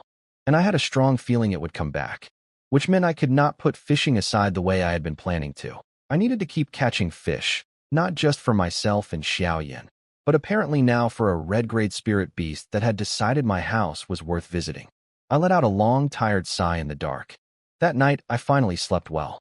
The creature did not return after I had given it the fish, and I woke up feeling genuinely rested for the first time in days. The next morning, I took Xiao Yin fishing at one of the other spots I had found earlier. Not the rare fish spot, just a regular white-grade location. I caught a decent half-bucket of fish in about an hour, including a grass carp weighing a couple of pounds and various smaller ones. That should be enough to keep the spirit beast fed for several nights. Sure enough, that evening after Xiao Yin fell asleep, the scratching came again. This time I was ready. I opened the door calmly with a wooden basin of fish already prepared.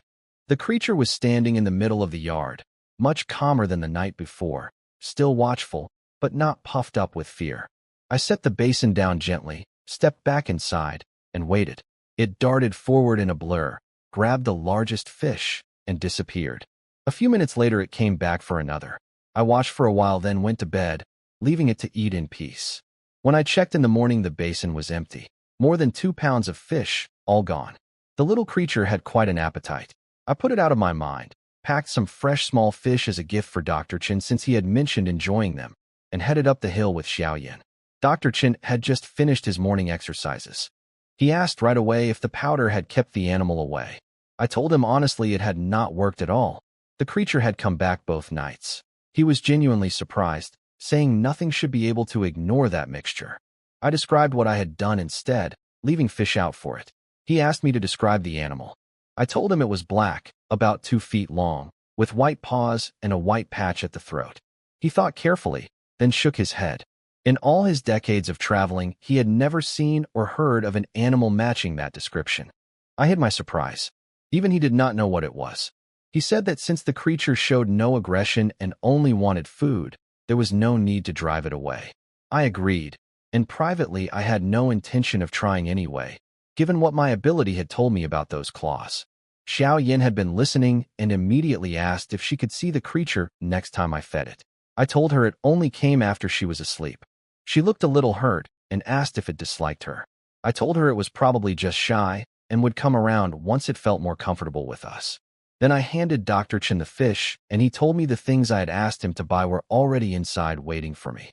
Inside the house, I found a brand new iron pot sitting on the floor. Dr. Chen came out of the back room carrying a cloth bag and handed it to me. The weight of it surprised me. He told me the red moon carp had sold for the full 100 taels. The nobleman he delivered medicine to had a wife who needed nourishment, and the moment he heard about the fish he paid the highest price without bargaining. Dr. Chen said simply that my luck had been good. After deducting 10 taels for my medical treatment, and 5 more for the iron pot and salt, 85 taels remained. I looked inside the bag at the silver ingots and loose silver pieces. He had already broken some of it into smaller amounts for daily use. I tried to question the 10 taels for medicine, but held back. Knowing what I did about the rare herbs he had used on me, I suspected he had actually charged me far less than the real cost. Then he told me he had already seasoned the iron pot for me the previous night, so it was ready to use immediately. I tried to pay him for the pork fat he had used, and he waved me off, saying it was nothing worth counting. I felt genuinely moved. This man kept giving without making any show of it. Then he told me to lie down. This was the third and final acupuncture session. After this, my foundation was stable enough that I no longer needed the treatment. Just rest and good food going forward. I fell asleep almost as soon as the last needle went in. When I woke up, everything felt different. Not the temporary surge of energy from before. This felt real and settled, like my body had finally come back to itself properly. I got dressed and walked outside. Dr. Chen and Xiao Yin were sitting at the stone table as always. She had a piece of cake in her hand and was swinging her feet and laughing at something he had said, her head tilted back with pure happiness. The scene looked almost exactly the same as the first time I had woken up here after acupuncture. But everything else was different now. That first time I had been weak, penniless, and barely surviving. Now my body was recovered. I had over 80 taels of silver, and I had been offered the chance to learn medicine from one of the most remarkable people I had ever met. I stood in the doorway looking at my little sister laughing in the morning light and felt something quiet and steady settle in my chest. Everything had changed. I carried the iron pot home openly rather than trying to hide it. There was no point sneaking. The smell of stir-fried food would give it away the moment I started cooking anyway. As expected, it caused a stir in the village. An iron pot was a luxury that many families still could not afford. I told everyone Dr. Chen had given it to me, which made the villagers shake their heads in amazement at his generosity and further convinced them he truly valued me as a student. I had been smart enough to leave most of the silver with Dr. Chen and only bring a small amount home. If I had walked through the village with a bag full of silver ingots, people would have noticed. That evening I cooked with the iron pot for the first time. Fried fish, fish soup, and stir-fried greens. The moment I tasted the vegetables, I felt something loosen in my chest. That was the flavor I had been missing since arriving in this world. Stir-frying was completely different from boiling and steaming. The heat, the oil, the smell. Even Xiao Yin, who usually avoided vegetables, ate every last bite. After dinner, I sat outside in the old reclining chair watching the evening sky and thought about the market. The cooking oil was nearly gone after tonight's generous use. I also needed to repay the villagers who had lent us things in those first difficult days. The market was the right place to handle all of that. I decided to go the next morning and visit Wang Dan first to learn the rules. Xiao Yin announced she was going to stay awake that night and finally see the spirit beast. I told her she could try. The fish stone had other plans for her. She was asleep within the hour. The scratching came not long after. The creature was noticeably more relaxed this time, standing in the middle of the yard without its fur raised. When I set the fish down and stepped back, it moved forward almost immediately, grabbed the largest piece, and ran. It came back several more times until everything was gone. I watched for a moment, then went to bed. I had things to do tomorrow. In the morning, the basin was empty again, 2 or 3 pounds of fish completely finished. When Xiao Yin woke up and saw the empty basin, she was genuinely upset that she had missed it again. She declared firmly that tonight she absolutely would not fall asleep. I told her good luck and meant it in the most affectionate way possible. I left her with Uncle Zhang next door, tucked a small piece of silver into my pocket, and headed over to Wang Dan's house. I went to Wang Dan's house and found him just coming outside. His grandfather appeared too, a kind old man who tried to pull me inside for water. I thanked him and said I just needed a quick word with Dan. I told Dan I wanted to go to the market today and remembered he had said there were rules I needed to know first. He slapped his forehead. Today was market day, exactly 5 days since the last one. His grandfather overheard and told Dan to take me, saying I was head of my household now and should learn how things worked. Dan was happy to agree since it meant escaping the chore of cutting pig grass. At the village entrance, he stopped at the large ancient tree that stood there. Every child in the village had been warned since birth never to climb or play near it. I had always assumed it was simply a sacred tree for offerings. Turns out it had a practical purpose too. Dan lifted a stone at the base and pulled out 2 red cords. He pointed to different branches, left for the market, middle for the city, right for anywhere else. Whenever someone left the village, they tied a cord to the matching branch. When they returned, they took it down. That way, if someone did not come back, the villagers would know where to start looking. I started to ask about leaving name tags, then stopped myself, remembering that almost no one in the village could read or write. Dan laughed and said the village was small enough that if a cord stayed up too long, one question to the neighbors would tell you who was missing. He also explained that going to the market alone was acceptable. Just tie the cord and go. But traveling to the city required at least 2 people for safety. If no one from our village was heading that way, you could check with neighboring villages for company. I asked if the road to the city was dangerous. He paused and said it was generally peaceful now, but his grandfather remembered a time when bandits had been active on the roads. A man from a neighboring village had been captured and held for years before finally escaping home. Everyone had assumed he was dead. After that incident, the local city lord had sent soldiers to clear out the bandits, and several villages had established the current rules as a precaution. Bandits. I filed that away quietly. I also heard him mention the city lord and a county magistrate in the same breath. More pieces of how this world was organized to think about later. Dan tied both our red cords to the left branch, and we headed off toward the market together. The market was busier than I had imagined. Rows of organized stalls selling meat, cloth, and grain, with a large open area further back where anyone could set up temporarily for 1 copper coin.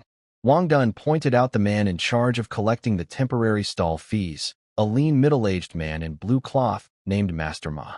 When I looked his way, he turned and looked directly back at us from a considerable distance, his gaze sharp before softening when he saw 2 poorly dressed village boys. I looked away carefully. Someone who could sense a distant gaze like that was not ordinary. My ability confirmed it. He was a cultivator, at the early stage of what was called the postnatal sinew bone realm. His glow was white, not red like Dr. Chin's.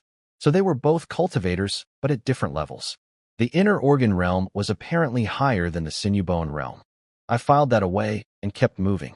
My first stop was the meat stall. I had not eaten proper meat in a long time. I picked out 2 large pieces of fatty pork and some leaner cuts. When I held out my silver, the stall owner looked uncomfortable and said he had just opened for the day and had no way to make change for something that heavy.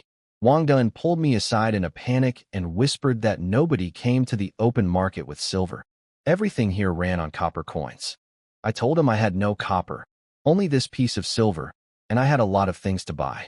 Before we could figure it out, Master Ma appeared behind us, having overheard the commotion. The stall owner and Dan both bowed nervously. Even I felt the quiet pressure in his presence. He asked calmly where a boy dressed like me had gotten silver. I pushed back gently and asked if people needed to explain their money at a market.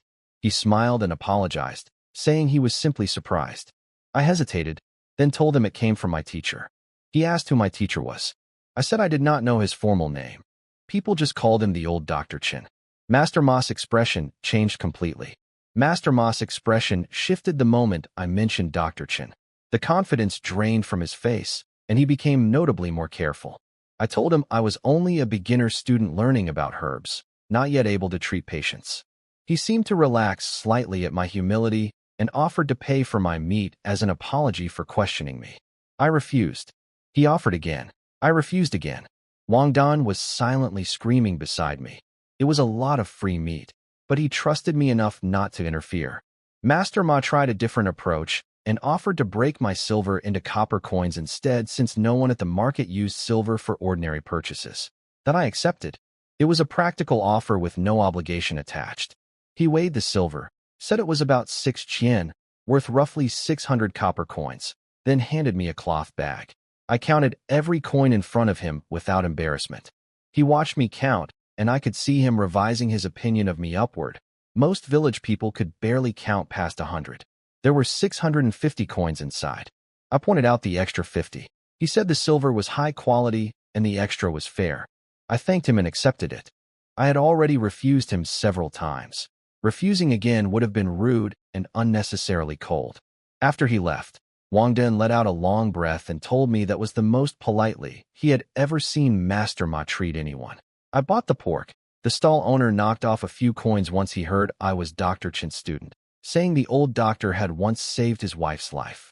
Then Dan and I walked through the rest of the market together. By the time we finished, I had bought a large amount of grain, cooking oil, daily supplies, vegetable seeds for the yard, and some needles and thread to make more fishing hooks. I also noticed fish being sold at the market for less than pork. In this world, fatty meat was more valuable to poor people than lean fish, since fat meant energy. Only the wealthy paid premium prices for fresh fish. Most of my 650 copper coins were spent. I bought 2 large bamboo backpacks to carry everything, and Dan and I loaded ourselves up with the supplies. We walked back toward the village with heavy steps, but satisfied hearts.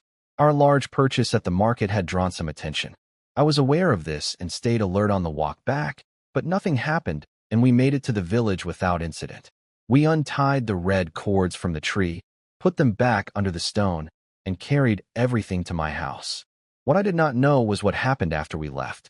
A small group of rough-looking men outside the market had been eyeing us, tempted by the meat and supplies we were carrying. Their leader was hesitant. He had seen how respectfully Master Ma had treated me, and provoking that man's interest was not worth a few pounds of pork. While they were still arguing about it, Master Ma sent one of his men outside to warn them off. The sounds of their protests and apologies drifted into the market briefly. Inside, Master Ma sat quietly thinking about me. He already knew Dr. Chin by reputation, not just as a village healer, but as someone respected by powerful people in the city, a martial arts master close to the peak of what was called the postnatal grandmaster realm. Many wealthy and influential people sought his company. Master Ma had wanted to get close to Dr. Chin for years, but never found a way in. My appearance today gave him an idea. He sent a man to quietly confirm whether I was truly the old doctor's student. Back at my house, Wang Dan set down his load with a long exhale. I thanked him sincerely. Without him, I could not have carried everything back alone.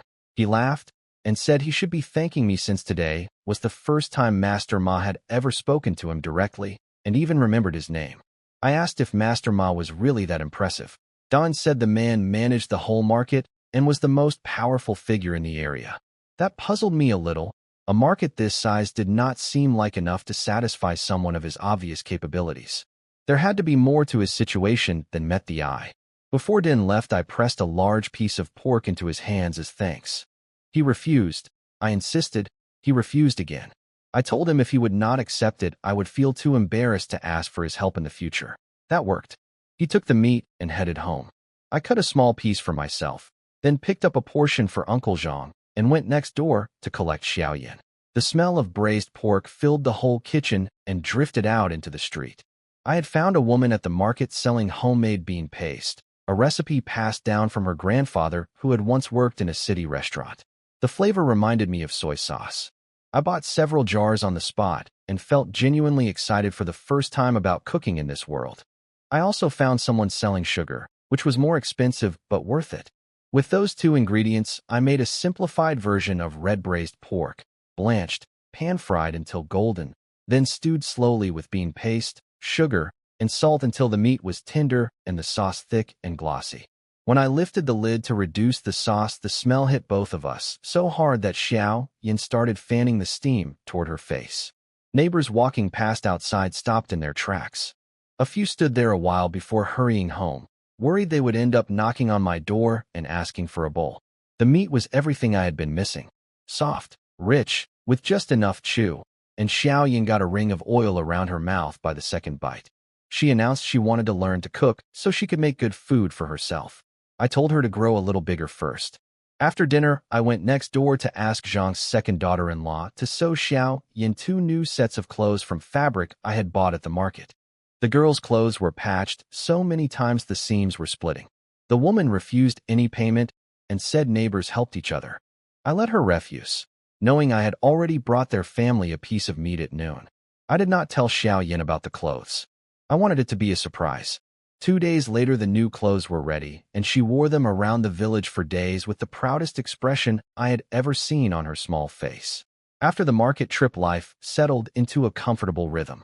Each morning I visited Dr. Chen to study. Afternoons I tended the vegetable seeds I had planted in the yard, experimented with cooking, and occasionally fished to keep the spirit beast fed at night. Days passed quietly and steadily. Then one morning Dr. Chen looked at me and said I did not need to study the 100 Herbs Classic anymore. Dr. Chen told me I had learned the 100 Herbs Classic faster than he expected and did not need to study it anymore. I felt relief wash over me. I had been reading and rereading that book so thoroughly for weeks, pretending to learn gradually what I had actually absorbed in a single session. Keeping up that act without revealing too much had been genuinely exhausting. But he reminded me the test still had to happen. His condition was simple. Within 1 hour, I had to find and bring back 10 medicinal herbs listed in the 100 Herbs Classic from the area around the village. No book allowed. No damaged roots. No mistakes. I took the herb basket and digging tool he offered and headed down the hill feeling confident. That confidence faded quickly. The first herb I found took nearly 15 minutes to dig up carefully without damaging the roots. If every herb took that long, I would run out of time. I pushed myself to move faster. I moved along the paths, scanning both sides of every trail, using my ability the moment I spotted anything promising. Dandelion, cocklebur, plantain. One by one I dug them up and placed them carefully in the basket, wiping sweat off my face with muddy hands. A villager spotted me and laughed at how dirty I looked. When I explained it was a test from Dr. Chen, he immediately went serious and offered to help. I turned him down. This had to be done alone. He ran off into the village, and I thought nothing of it. What I did not realize was that within minutes practically the whole village knew I was being tested. Everyone quietly made sure to stay out of my way and kept the children from running near me. The village became unusually still. I noticed it was quieter than normal, but had no time to think about why. I reached 9 herbs with time running short and racked my brain for where to find the last one. Then I slapped my forehead. I had been overthinking it. The answer was right at home. I ran back to my own yard and looked at the small patch of plants growing in the corner. Cowbone grass. It had been there since the very beginning. I ran back up the hill with the full basket, slightly out of breath. Dr. Chen looked through the herbs carefully and nodded with satisfaction. Then he said something that made me pause. He mentioned that the area around the village only had about 10 types of medicinal herbs growing in it, and that reaching all of them in time showed I had been paying attention. I felt quietly ashamed. Honestly, I had not been paying careful attention to what grew near the village. I had been relying on my ability to identify things as I stumbled across them rather than actively mapping out what was nearby. Dr. Chen thought I had been diligent. The truth was I had barely made it in time because I had been careless. I made a private note to do better. He told me I had passed, then asked me to go down and bring the village elders up to witness the formal ceremony. I stared at him for a moment. I had not expected anything formal. Then I ran back down. The whole village already knew about the test and had been watching anxiously all morning. When I told them Dr. Chen wanted witnesses for the official apprenticeship ceremony, people started getting ready immediately. Some changed into their best clothes they only wore at New Year. When everyone gathered at the small courtyard on the hill, Uncle Zhang stepped forward as the senior elder and presented a basket of eggs and cured meat, with 2 bags of rice and flour carried behind him. He said it was the village's contribution to my apprenticeship gift since I could not afford one myself. Then he told Dr. Chen something I had never heard before, something not in the original boy's memories. He said that many years ago, during a famine and desperate migration, it was my grandfather who had led and supported the group of people who eventually became the founders of our village. Without him guiding them through that disaster, Ninely village might never have existed. My grandfather had fallen ill during the journey and never fully recovered, dying young. The village had always carried that debt quietly.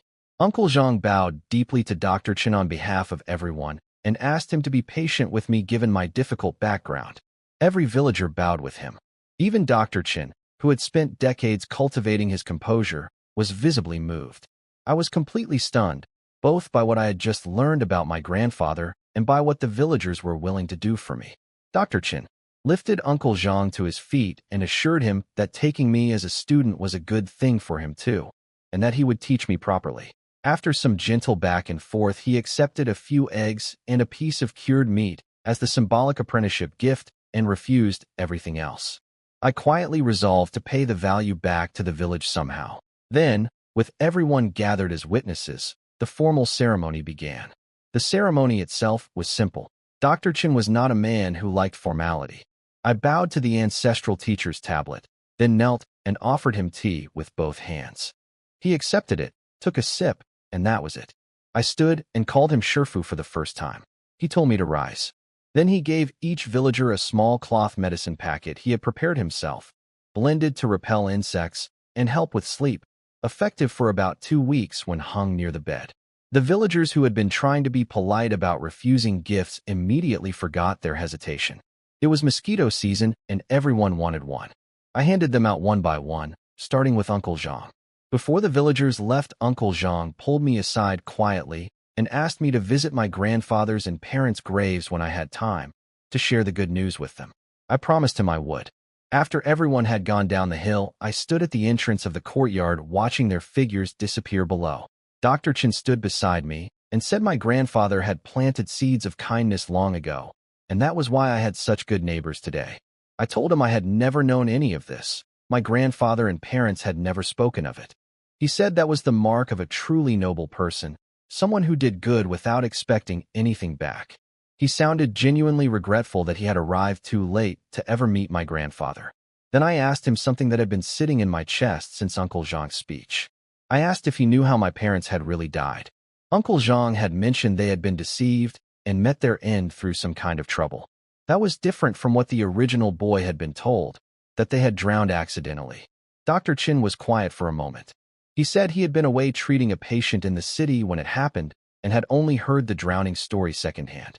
He had never seen the bodies himself. He then told me gently not to go asking questions yet. Uncle Zhang and the others had kept this from me deliberately, and it was not out of ill intent. They were protecting me and Xiao Yin until I was strong enough to handle whatever the truth involved. Asking now, while I was still weak and without resources, would accomplish nothing. I thought about it honestly. I did not have a deep personal grief for parents I had never truly known. What worried me was whether their deaths had left some danger pointed at me and Xiao Yin. But Dr. Chen was right. Knowing the truth right now would not change anything. Learning and becoming capable was the only path forward. I told him I understood. He looked pleased, then said there was something he wanted to teach me now that I had formally become his student. Dr. Chen, my Shifu now, told me that a good doctor needed 3 things: excellent medical skill, a calm and unshakable mind, and a strong, healthy body. He explained the calm mind first. Doctors encountered all kinds of patients, people screaming in pain, people near death, people with frightening conditions, and sometimes people or family members who became angry and unreasonable. Without composure, accurate diagnosis became impossible. His expression as he described difficult patients told me he had personal experience with this. The strong body mattered for the same reasons. Dealing with difficult situations, traveling into mountains for herbs, journeying long distances. A doctor who was sickly could not serve anyone well. Then he asked if I remembered the martial form he had been practicing the first morning I arrived. I said yes, more honestly than he knew. He told me he had learned that technique when he was young and credited it with keeping his body strong into old age. Now that I was formally his student, it was time to teach it to me. I tried to look appropriately surprised that he knew martial arts. Before teaching the form itself, he sat me down and explained the structure of cultivation in this world. There were two great divisions, postnatal and prenatal. Within the postnatal level alone, there were three stages: blood-chi realm, sinew-bone realm, and inner organ realm. Blood-chi practitioners circulated and strengthened their vital energy, becoming physically powerful, strong enough to throw off several men at once. Sinew-bone practitioners went further, tempering their bones and tendons through special methods until they could pull a running horse to a stop or throw a bull with bare hands. Inner organ practitioners had pushed external strength to its limit and turned inward, hardening the 5 organs and 6 viscera, things normally fragile and easily damaged. A master of this realm could run 1,000 li without exhaustion or hold their breath underwater for hours. This was considered the absolute peak of human potential, earned by perhaps 1 in 10,000 people, and those who reached it were called grandmasters. I thought about Master Ma at the market and the pressure I had felt from him even from a distance. Now I understood why. I asked what lay beyond that, the prenatal realm. Shifu shook his head and said he genuinely did not know. Those people were rarely seen by ordinary practitioners. Some wandered the world freely, others held power over entire nations. Then I asked what his own level was. He laughed and said he was old and it did not matter anymore, that he was a doctor, not a fighter. I let it go. He was not going to tell me. Then he said that whatever his level, he was perfectly capable of teaching me the fundamentals of physical cultivation and the form he had promised. He told me to pay close attention. Shifu told me the form was easy to learn but difficult to master, then began demonstrating it from the beginning. The moment he started the first move, my ability activated automatically. Cultivation method detected. Begin simulation? I said yes silently. The progress bar climbed steadily as he moved through each technique, and by the time he reached the final movement and settled into his closing stance, it hit 100%. Simulation complete. The technique was called the body-nourishing fist. Shifu had created it himself by taking a fragmentary, incomplete technique he had found in his youth and working out the missing parts through his own understanding. The description said it could refine blood and chi, strengthen sinew and bone, and if practiced deeply enough, carried a real chance of breaking through to the inner organ realm. I was quietly stunned. Independently developing a complete cultivation method from a broken, incomplete one was not the work of an ordinary person. Shifu was far more remarkable than he let on. When he finished and asked if I had understood what I saw, I told him honestly that I had not. He laughed and said that was expected. The outward form meant little. The real substance was in the breathing methods and mental guidance for circulating blood and chi, which he then spent the next 2 hours teaching me step by step. By the time he stopped, we had covered the first 9 of 36 movements. He said those 9 were focused on circulating blood and regulating breath, the foundation. If I practiced them consistently and truly mastered them, I would enter the blood-chi realm. The remaining movements were too demanding for my current body and would wait. He reminded me not to push too hard or too fast, and also told me to eat more meat. Cultivation consumed energy, and I needed to keep my nutrition up, or I would wear myself out rather than strengthen myself. He mentioned he still lacked a few herbs to complete a blood-nourishing formula that could speed up my progress, and that he would look for them next time he went into the mountains. I told him he had already done far more than enough. He waved me off. Before I left, he handed me another book, an acupuncture and meridian points treatise. He told me to memorize all the body's pressure points before my next visit because he would be testing me on them. I walked down the hill carrying a sleeping Xiao Yin in my arms, the new book under one arm, feeling slightly dazed. Back home, my first stop was Uncle Zhang's house. I pressed money into his hands to cover what the villagers had contributed to my apprenticeship gift. He tried to refuse. I insisted. The villagers had little enough as it was. I was not going to let them carry that cost for me. Then I went to the yard to begin practicing. This time I was going to use my ability while training. I chose to begin cultivating immediately. The moment I confirmed it, a flood of understanding poured into my mind. Not memorized instructions, but genuine felt insight, like suddenly knowing how a movement should feel from the inside. I began practicing the first 9 movements of the body-nourishing fist in the yard. The first run-through was clumsy and unsteady. The second was noticeably smoother. By the third, I was finding a rhythm. Each repetition built on the last in a way I could feel physically, not just understand mentally. When I tried to move into the 10th technique on my first attempt, my body ached sharply and resisted. Shifu had been right. The later movements were beyond what my current body could handle. I pulled back immediately and returned to the first movement. By the 9th repetition of the sequence, my movements were flowing naturally, each technique connecting to the next without hesitation. When I finally settled into the closing stance, I breathed out slowly and felt warmth moving through me, my mind calm and my body at ease. I understood something about my ability now. Simulating a technique did not hand me mastery. It gave me deep intuitive understanding that made learning dramatically faster. The actual strength still had to be built through real practice, repetition by repetition. The ability was a powerful guide, not a shortcut. My stomach growled loudly right after I finished. I had burned far more energy than I expected. I went inside and cooked a proper meal: cured pork with wild greens, steamed fish, and several bowls of rice. I ate everything.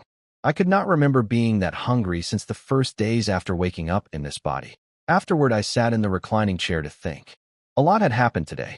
I was now formally Dr. Chin's student, the first real foundation I had in this world. I had learned about the cultivation levels and how extraordinary even mid-level practitioners could be. I had confirmed that my ability could dramatically accelerate my training.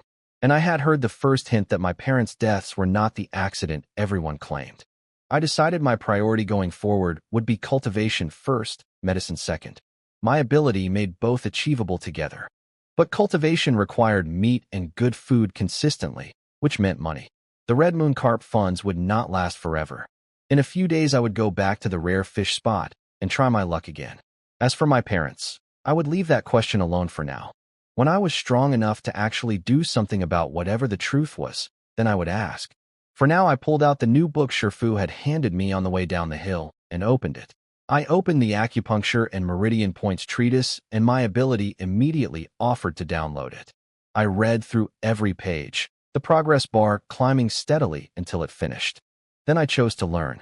The knowledge settled into me like the herb book had, complete and clear.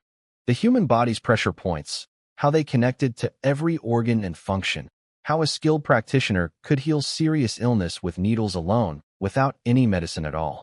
I sat quietly afterward, feeling genuinely humbled by how deep this field went. I knew I had only absorbed theory.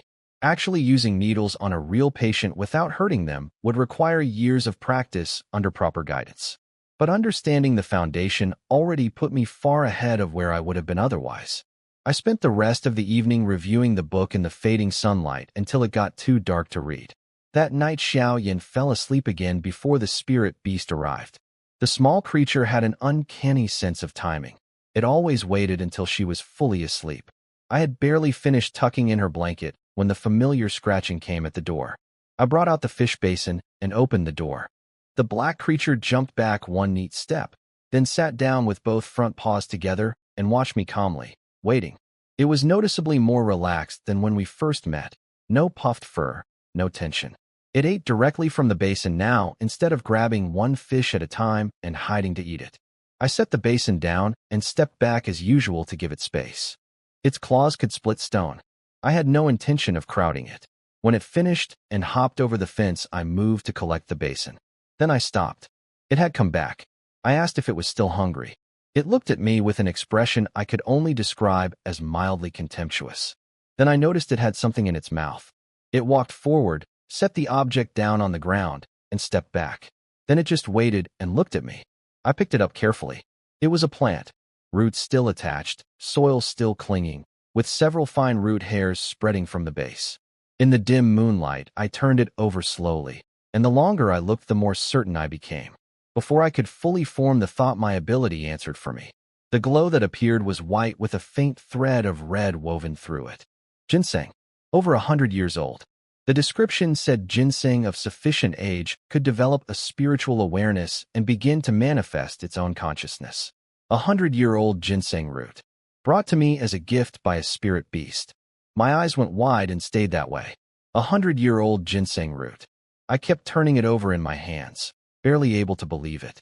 In the 100 Herbs classic, ginseng was listed among the most precious medicinal plants in existence, and its value grew with every passing decade. A root with decades of growth was already worth a great deal.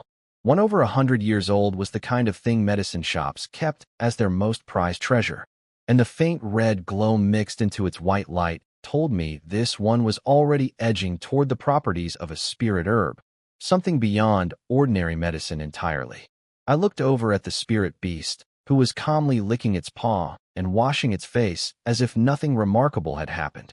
I crouched down and tried my most friendly voice, asking if it could bring me more things like this in exchange for whatever fish it wanted.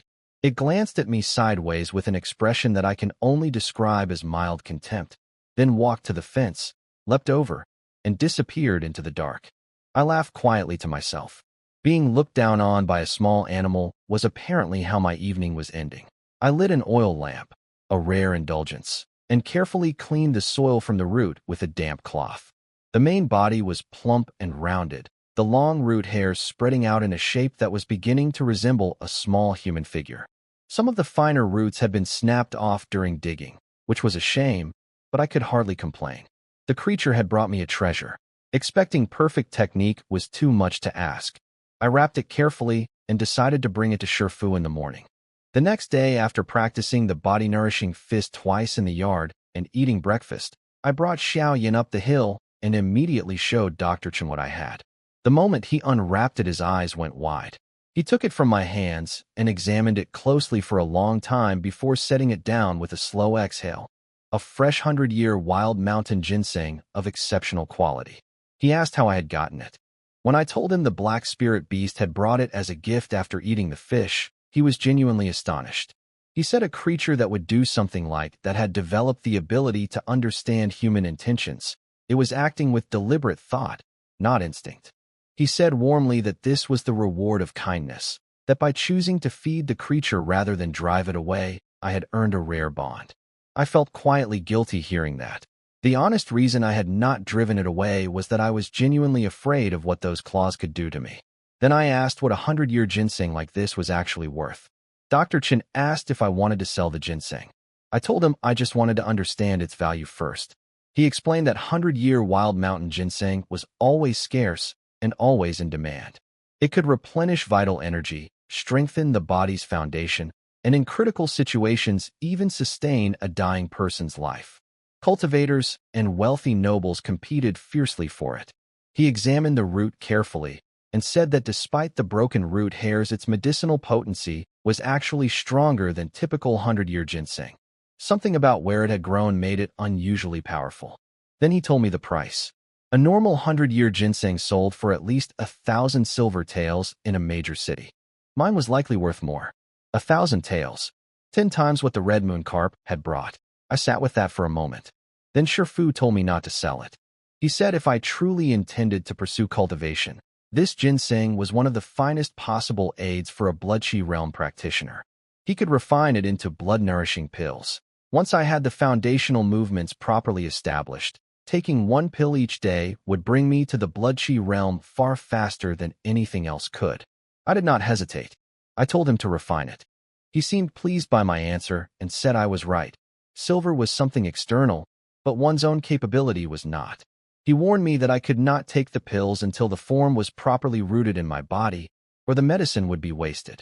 That was when I told him I might already have made some progress with the form. I asked if I could demonstrate. He smiled indulgently, clearly not expecting much after only one day. I began the sequence. By the time I finished the first movement, his smile had faded. By the third movement, he was standing completely still. I worked through all 9 movements, then started again from the beginning, running the full sequence 9 times before settling into the closing stance. When I looked up, his face was frozen in an expression I had never seen on him before. He murmured something about 9 cycles completing the return, blood and chi fully active. The form had been fully internalized. Then he turned to me with unusual intensity and asked what had happened when I practiced yesterday. I told him the truth in the only version I could share. That while practicing, understanding had suddenly flooded into me all at once, my body following the correct movements naturally. And when I came back to myself, everything that had seemed unclear before was suddenly obvious. Dr. Chen went very quiet. Then he said a single word: enlightenment. He looked at me the way someone looks at something extraordinarily rare, and said quietly to himself that the student he had taken on a passing impulse might be a martial genius who had achieved enlightenment on their very first day of practice. Dr. Chen stared at me for a long moment after I finished demonstrating the form. When he finally found his words, he said what I had experienced the previous night was almost certainly enlightenment, a rare state where understanding flows in all at once, where everything previously unclear suddenly becomes obvious. Most cultivators spent their whole lives never experiencing it even once. The fact that I had entered it on my very first day of practice meant I had exceptional natural talent. I nodded along humbly, while quietly noting that my ability could reproduce this state deliberately whenever I needed it. I had chosen to show Shifu what I could do on purpose. Building a reputation as a gifted student now would make it easier to explain rapid future progress without raising difficult questions. Shifu's reaction exceeded what I had expected. He became visibly excited, said he had never in all his years encountered anyone who achieved enlightenment on their first attempt, and immediately declared the ginseng pills could not wait. He disappeared into his medicine room to begin refining, saying it would take at least a full day and night. I could not help. With nothing to do and the spirit beast's generous gifts still fresh in my mind, I decided the right response was to go fishing. I took Xiao Yin down to the river, set up at the rare fish spot I had not visited since catching the red moon carp, and used blood apricot fruit as bait. The white glow on the water was still strong and concentrated. Unlike the small fish spot the villagers had fished nearly to nothing, this one had been left alone long enough to fully recover. I waited patiently with a grass stem between my teeth. Patience was not optional in fishing. If you could not sit still, you had no business holding a rod. After a long, quiet stretch, the float trembled. I rested my hand on the rod and waited. Then it shot straight down. I lifted hard. Something powerful pulled back immediately. Whatever was on the line did not behave like the cyan armor fish or the red moon carp. Instead of broad surging runs, it drove straight down toward one fixed point at the bottom and held there stubbornly, as if determined to anchor itself to the riverbed. I worked it steadily. My body was noticeably stronger now after even a short time practicing the form, and the upgraded rod held firm. Eventually the fish tired, and I scooped it up with the net. I looked at it for a moment, genuinely puzzled. It was about 2 feet long, 2 or 3 fingers thick, shaped like a loach, and entirely golden. My ability identified the golden fish immediately. It was called a golden loach, a rare fish, entirely gold-colored, skilled at burrowing into the riverbed. It contained spiritual essence, with extraordinarily nourishing flesh that could balance and strengthen the body's vital energy. And the third line stopped me. Golden loach always appeared in pairs and never swam alone. There was another one down there. I baited the hook again with blood apricot fruit and dropped it back in. I expected a long wait. Instead, the float plunged almost immediately. I barely had time to grab the rod. The second golden loach came up fighting just as hard as the first. I looked at the 2 golden fish in my bucket and sat quietly for a moment. The blood apricot fruit was more powerful bait than I had fully appreciated. Something about it drew rare fish with almost irresistible force. I tried once more after that, but nothing came. Switching to earthworms brought up ordinary small white fish immediately, which told me the rare fish were simply gone from this spot for now. I fished a few dozen small ones for the spirit beast's evening meal and packed up. On the way home, Xiao Yin came running back to me with a small bundle of wildflowers she had been gathering in the grass. She held them up proudly. I asked if she ever got bored coming to the river every day. She looked genuinely puzzled by the question and said there were flowers to pick and butterflies to chase, and she was never unhappy as long as she was near me. I had nothing to say to that.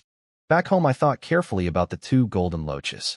Selling them was one option, but Dr. Chen had no time to go to the city soon, and I did not know how long they would stay alive outside the water. And I did not need the money urgently right now. The description said they were a powerful, nourishing food. My cultivation was progressing well, but my body's foundation was still weak from the illness. These fish might be exactly what I needed to strengthen it. I decided to keep both and share them with Shifu the next day as a proper meal together. The red moon carp had ended up being sold rather than shared. I had been receiving from Shifu constantly since arriving here and had given almost nothing back. This felt like the right moment to change that. That evening after Xiaoyan fell asleep, the spirit beast arrived as usual.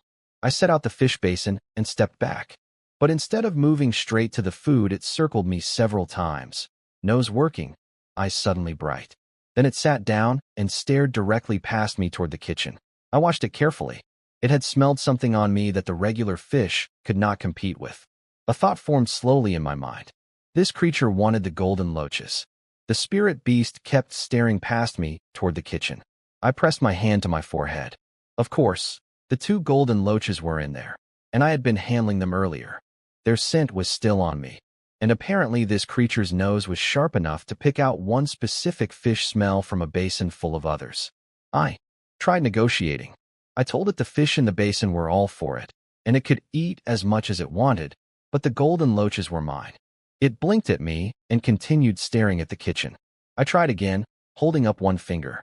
1 loach. I could give it 1. It looked at me for a moment, then nodded. That confirmed everything. It had understood me all along. Every time it had seemed confused or oblivious, it had been pretending. I had been outsmarted by a juvenile animal for weeks. I went inside, lifted the wooden board off the water jar, grabbed one of the loaches, and brought it out. The moment I held it up, the spirit beast was already watching with bright, eager eyes. Before I even finished speaking, the fish was gone from my hand, and it was eating. I watched it bite the head off cheerfully, tail swishing, eyes narrowed with pleasure, and quietly mourned what was essentially 100 silver tails disappearing in 3 bites. Then I reminded myself it had brought me 100-year ginseng root the night before, and felt slightly better. When it finished and looked at me again, I held up both hands quickly and said the second one was not available. It gave me a sideways glance that clearly communicated disappointment in my generosity, then walked over to the regular fish basin and began eating those instead. Once it had settled in, I crouched down and proposed a deal. If it could find more plants like the ginseng root it had brought me, I would trade rare fish for them whenever I caught any. It tilted its head, seemed to think about it for a while.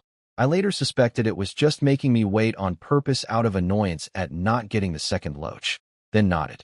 Both of us felt we had gotten the better end of the arrangement. It ate everything in the basin that night and waddled slightly when it jumped over the fence, belly visibly full. I laughed quietly and went to bed. The next morning I practiced the form several times and felt the difference in my body immediately. Even after just 2 or 3 days, the technique was already strengthening me noticeably. More energy, clearer mind, steadier movement. After breakfast, I picked up the remaining golden loach in its bucket and headed up the hill with Xiaoyan. Shifu had said the blood-nourishing pills would be ready today. With the ginseng refined into medicine and my cultivation already showing real progress, the bloodchi realm felt very close now. When we arrived at the small courtyard, the medicine room door was still closed and a faint herbal smell drifted from inside. I quietly picked up the broom and started sweeping the yard. Xiaoyan grabbed a smaller broom from the corner and helped without being asked. We had almost finished when the medicine room door opened and Shifu stepped out, smiling warmly. He confirmed the pills were done, 20 blood-nourishing pills refined from the 100-year ginseng. He handed me a small white porcelain bottle that felt heavier than I expected. I asked if the pills would be more effective after I had already entered the bloodchi realm rather than before. He confirmed that was true, but explained that my body's foundation was still weak from the illness, and without the pills reaching the realm would take considerably longer. I nodded and let the matter rest. Then I brought out the bucket from the corner and showed him the golden loach. His eyes went wide immediately.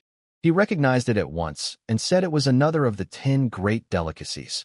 Though ranked lower than the red moon carp in terms of pure flavor, it far surpassed the red moon carp in its nourishing properties. It was the ideal food for anyone with a weak constitution. He mentioned that the noblewoman who had bought the red moon carp had recovered somewhat, but still remained frail. If she had eaten golden loach instead, she would likely have fully recovered. Then he grew thoughtful and asked where exactly I had caught it. When I told him it was the same spot where I had caught the red moon carp, his expression became serious. 2 different rare fish from the 10 great delicacies, from the same small rural Shifu, said the golden loach had arrived at exactly the right moment. My body's foundation was still weak from illness, and filling that gap would normally require burning through several of the precious pills. The loach could do the same thing through food, saving the pills for their proper purpose.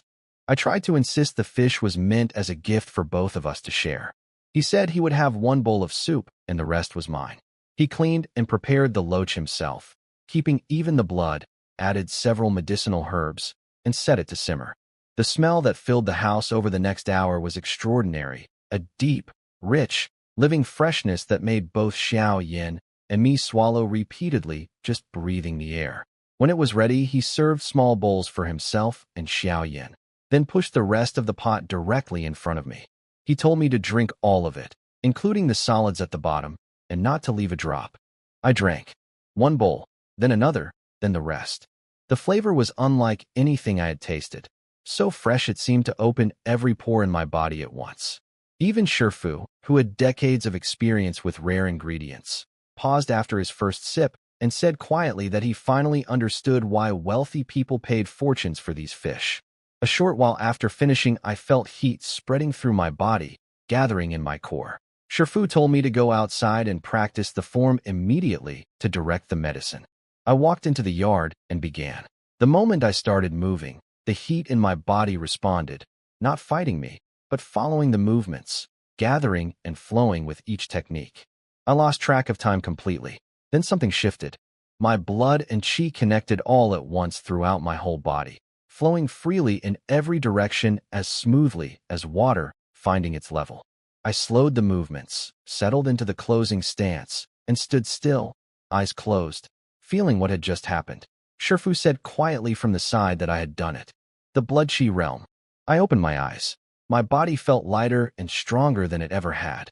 When I focused my mind on my palm, I could feel my blood and qi gathering there visibly, the skin flushing deep red, energy pooling under the surface. When I released the focus, it faded immediately, and everything returned to normal. This was what Shifu had described, the ability to consciously direct one's own vital energy, multiplying strength and toughening the body's defenses in an instant. An ordinary person would have no chance against even a beginner at this level. Shifu walked over and asked how it felt. I told him honestly that I was beginning to understand why cultivators were so formidable, and that I could barely imagine the levels above this. He said with quiet confidence that reaching those levels was only a matter of time for someone with my talent. Then his expression grew serious. He said that now that I had become a true cultivator, there were things I needed to know. There was a distinction in martial cultivation between training methods and fighting methods, and it was time he explained it. River, that was not normal. He did not know the reason, but told me firmly never to mention the rare fish to anyone outside the village. Something that valuable would attract dangerous attention. If word spread that this river contained rare fish, outsiders might try to seize it and drive the villagers away. I understood immediately. I had already decided privately that I would not sell any more rare fish regardless. My arrangement with the spirit beast made far more sense anyway. When I mentioned that the second golden loach had been eaten by the spirit beast, Shifu just smiled and said it was fair exchange given what it had brought me. He suggested we cook the remaining one together and share it. Then he said something that made me stop. He said the timing of this fish was fortunate. If things went well, today might be the day I entered the blood qi realm. Shifu explained the distinction between training methods and fighting methods. The body-nourishing fist was a training method. Its purpose was to strengthen and nourish the body, building a powerful foundation over time. Fighting methods, also called killing methods, worked differently. They were designed purely for combat, to release maximum destructive force in the shortest time with the least cost to the user. In terms of raw offensive power, fighting methods far surpassed training methods. I asked what fighting method our lineage used. He told me we had none. I stared at him. He laughed and said there was nothing strange about it. He was a doctor who disliked fighting, and without competitive drive, he had never developed anything worth calling a proper combat technique. The body-nourishing fist was his life's achievement, and it was a training method through and through. But then he said he had several good fighting methods available, just not ones that belonged to our lineage. Over his years of travel, he had received some. From martial artists who paid their medical fees with techniques, bought others at markets in large cities, and found one by chance during a herb-gathering trip in the mountains. I asked in disbelief if combat techniques could really be bought and sold openly. He laughed again and said the world was vast and surprising. and that there were people who had even made their life's work public for anyone to learn from. He came back out carrying 3 books. One was a staff method, one a saber method, one a sword method. All 3 were sinew-bone realm techniques, the level above where I currently stood. I thought carefully. Trying to learn all 3 would be foolish. One technique practiced deeply was worth far more than 3 learned poorly. I chose the saber method. Shifu handed me the book and told me its name was the 4-direction saber. He had found it in a mountain cave years ago while gathering herbs. The dried remains of a person lay inside, and the technique manual was wrapped in oil paper beside the bones. He had buried the remains properly and taken the book. He was honest that he had only read through it himself and never practiced it, so he could offer guidance but not direct instruction. How far I took it would depend entirely on my own effort. He said that in the hands of a skilled practitioner, the 4-direction saber could threaten even a sinew-bone realm cultivator, and that with my talent mastering it should not be beyond me. I accepted the book with both hands, feeling the weight of his confidence in me, and quietly grateful that my ability existed, because without it I genuinely might not deserve it.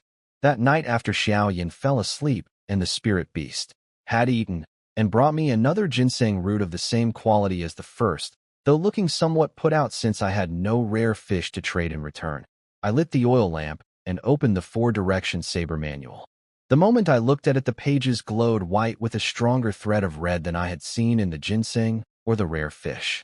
The description said it was a sinew-bone realm combat technique emphasizing force and killing intent, created by a sinew-bone master who had poured his entire life into it with the goal of using it to fight an inner organ realm cultivator and survive.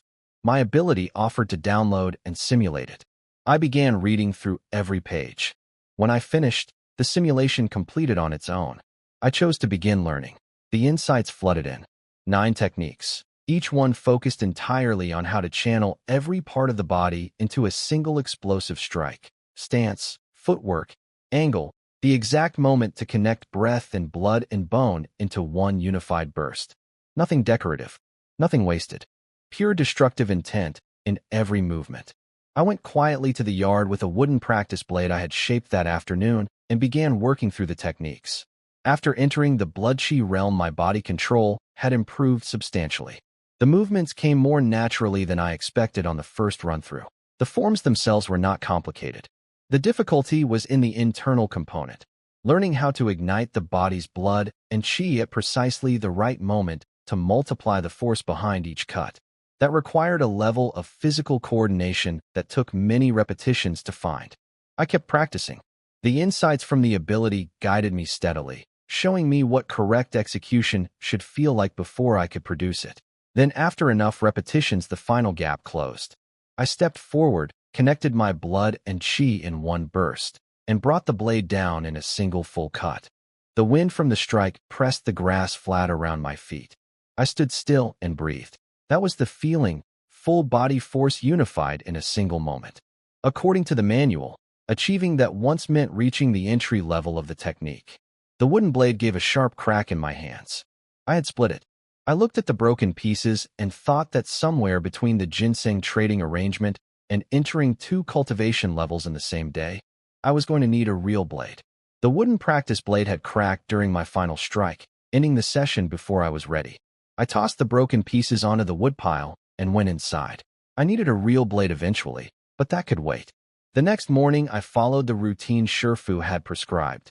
Practice the form, then take 1 blood-nourishing pill and practice again to absorb its effects.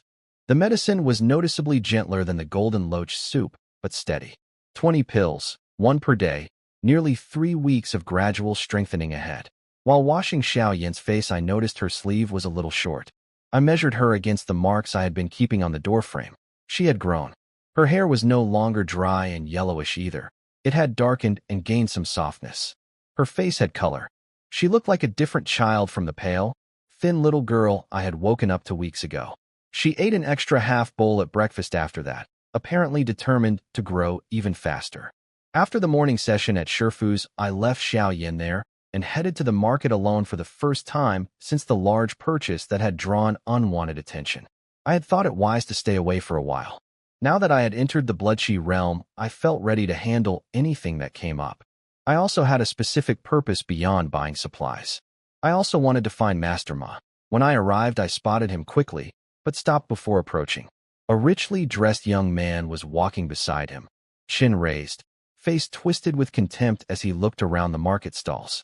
Several large, capable-looking men followed close behind.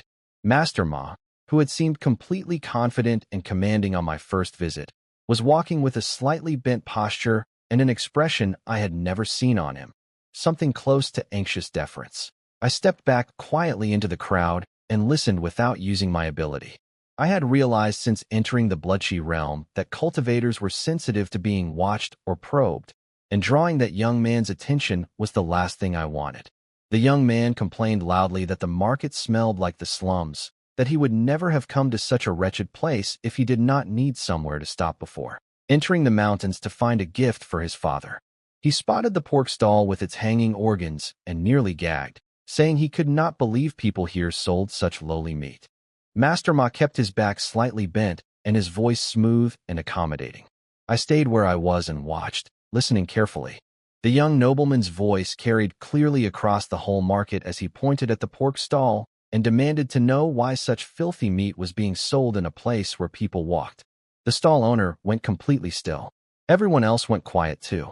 Master Ma smoothly guided the young man away, promising that his lodgings had been prepared and were clean and comfortable. Once they were gone, the market slowly came back to life. I stepped out from where I had been watching. Those bodyguards had not said a single word the entire time, had barely changed expression, and every one of them felt dangerous. Without even using my ability, I could sense they were strong, probably sinew-bone realm or higher, every single one. Whatever family this young man belonged to, they had resources far beyond anything I had encountered in this village. I filed that away and went to do my shopping. Rice, flour, meat. The supplies at home had run low again. I found the pork stall and started picking through the cuts. I was still choosing when I heard a familiar voice behind me. It was Master Ma. He had clearly not expected to see me either. I turned and saw him staring, and I could tell from his expression that something about what he was looking at surprised him. Last time I had been thin, pale, and wearing patched clothing. That had apparently not changed much on the outside, but something else clearly had. I could see him reassessing me with different eyes as we exchanged greetings.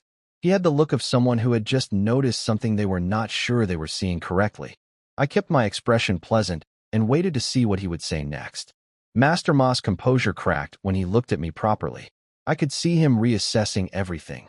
Last time I had been thin, pale, and clearly uncultivated. Now something was different, and he could feel it.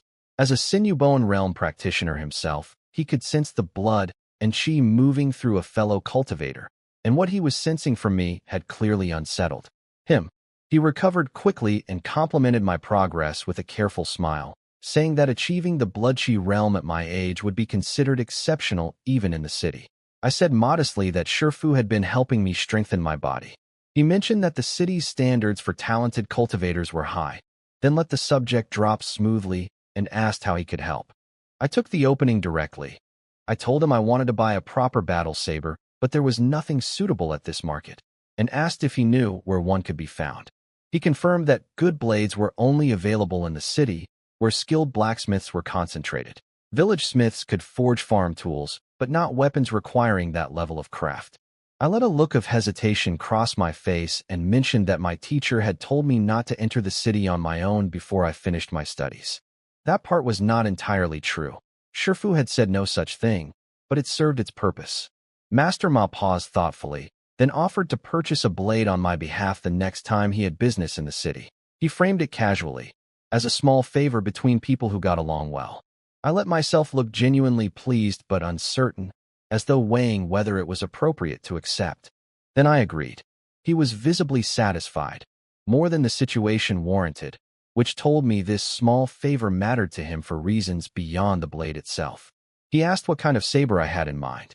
I told Master Ma I wanted a simple, sturdy battle saber, nothing decorative, just reliable and sharp.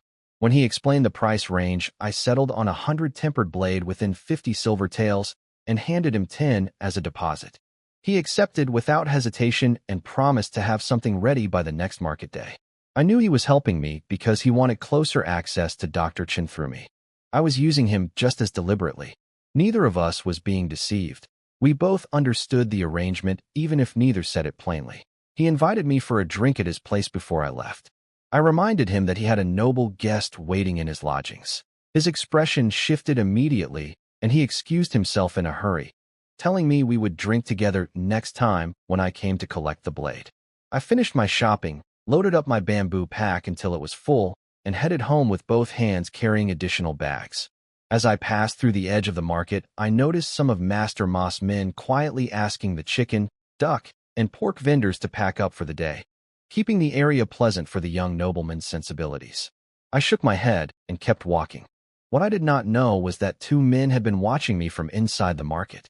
As I left, they recognized something in my face, a resemblance to someone named Luming. One of them said I looked like Luming's son. The other agreed. They decided that if I was spending money freely at the market, the village elders must have been lying when they said the Lu family had nothing left.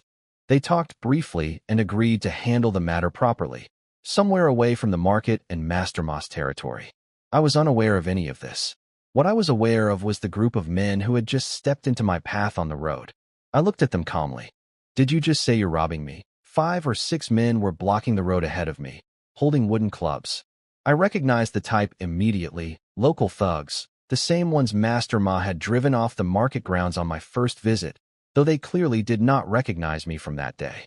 They told me to hand over everything I was carrying. I asked them calmly whether they intended to kill me if I refused.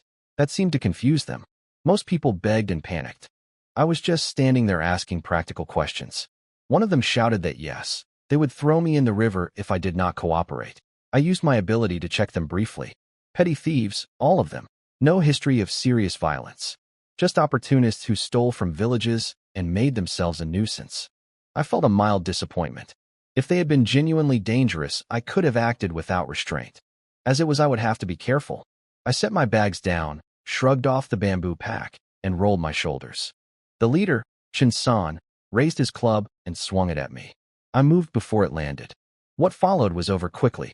I had entered the bloodchi realm. These were ordinary men with no cultivation at all. The gap between us was enormous. I broke 1 limb on each of them, half hands, half feet, distributed carefully so that each person retained enough function to eventually walk away. I did not want them dying here. I just wanted them unable to cause trouble for a while. When they were all on the ground, I looked down at Chen San and told him to be grateful. My ability had shown me none of them had committed any truly serious crimes. If they had, the river comment would not have been empty. I told him that breaking 1 hand or foot each was a light lesson. If I heard they were stealing from the surrounding villages again, losing the other limbs would be the consequence. I picked up my things and walked away without looking back. Behind me, the sound of pained groaning slowly resumed once I was far enough away. I heard Shinsan shouting at whoever still had working legs to help the others up and get moving before I changed my mind. I kept walking toward the village and did not look back. Walking home, I thought about what I had just done. Breaking those men's limbs was not something I felt entirely clean about, but I did not regret it either. They had chosen that path. My ability had confirmed they were petty nuisances rather than genuinely dangerous criminals, which was why I had held back from anything worse. If they had been truly evil, the calculation would have been different. What struck me more was how completely one-sided the encounter had been. To me, their movements had looked almost slow. I could see each attack coming before it arrived and respond without real effort. The gap between a cultivator in the bloodchi realm and an ordinary person was staggering, and I had only just entered that realm. I understood now why Shifu had said even the weakest real cultivators were rare and formidable. The path to the bloodchi realm was genuinely difficult for most people.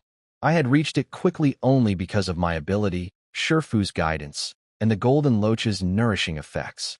Without those advantages, I might have spent years without making it. I got home, put everything away, and felt satisfied with the day. The blade arrangement with Master Ma had gone smoothly. I expected to see him again in 4 or 5 days when I came to collect it. I did not expect to see him the next day, at his lodgings behind the market. Master Ma had been pacing anxiously all day waiting for the noble young man to return from the mountain. When a servant came running to say they were back, the relief lasted only a moment. The young man was carried in on a stretcher soaked in blood, eyes closed, barely breathing. He had fallen into a ravine and a sharp rock had torn open his abdomen.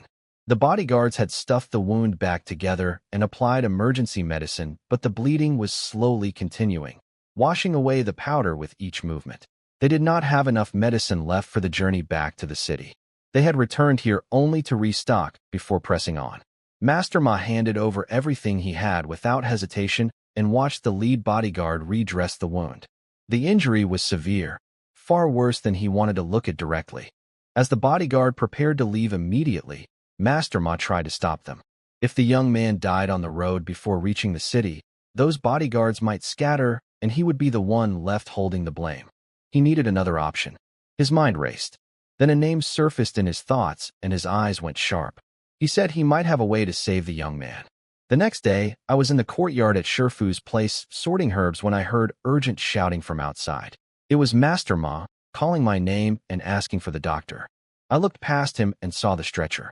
The young nobleman from the market was on it, face completely white, eyes closed, a blood-stained cloth across his abdomen. He had apparently fallen into a ravine while chasing some strange animal near a cliff edge, apparently unwilling to give up the chase even at the edge. Despite being a blood-chi realm cultivator himself, the fall had been severe enough to slice open his belly on a sharp rock. I told them to come in quickly and ran to wake Shifu. He was already awake from the noise.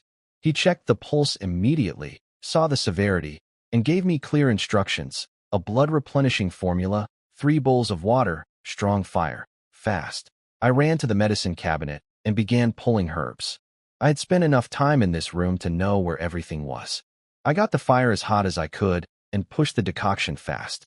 When I checked the finished medicine with my ability, it confirmed the formula was correct, but the hasty boiling had reduced the potency to about 70%. Under the circumstances, that was acceptable. We needed speed more than perfection right now. Shifu had already transferred the young man to the treatment room and inserted silver needles across his torso by the time I brought the medicine in. The wound on his abdomen made me wince just looking at it.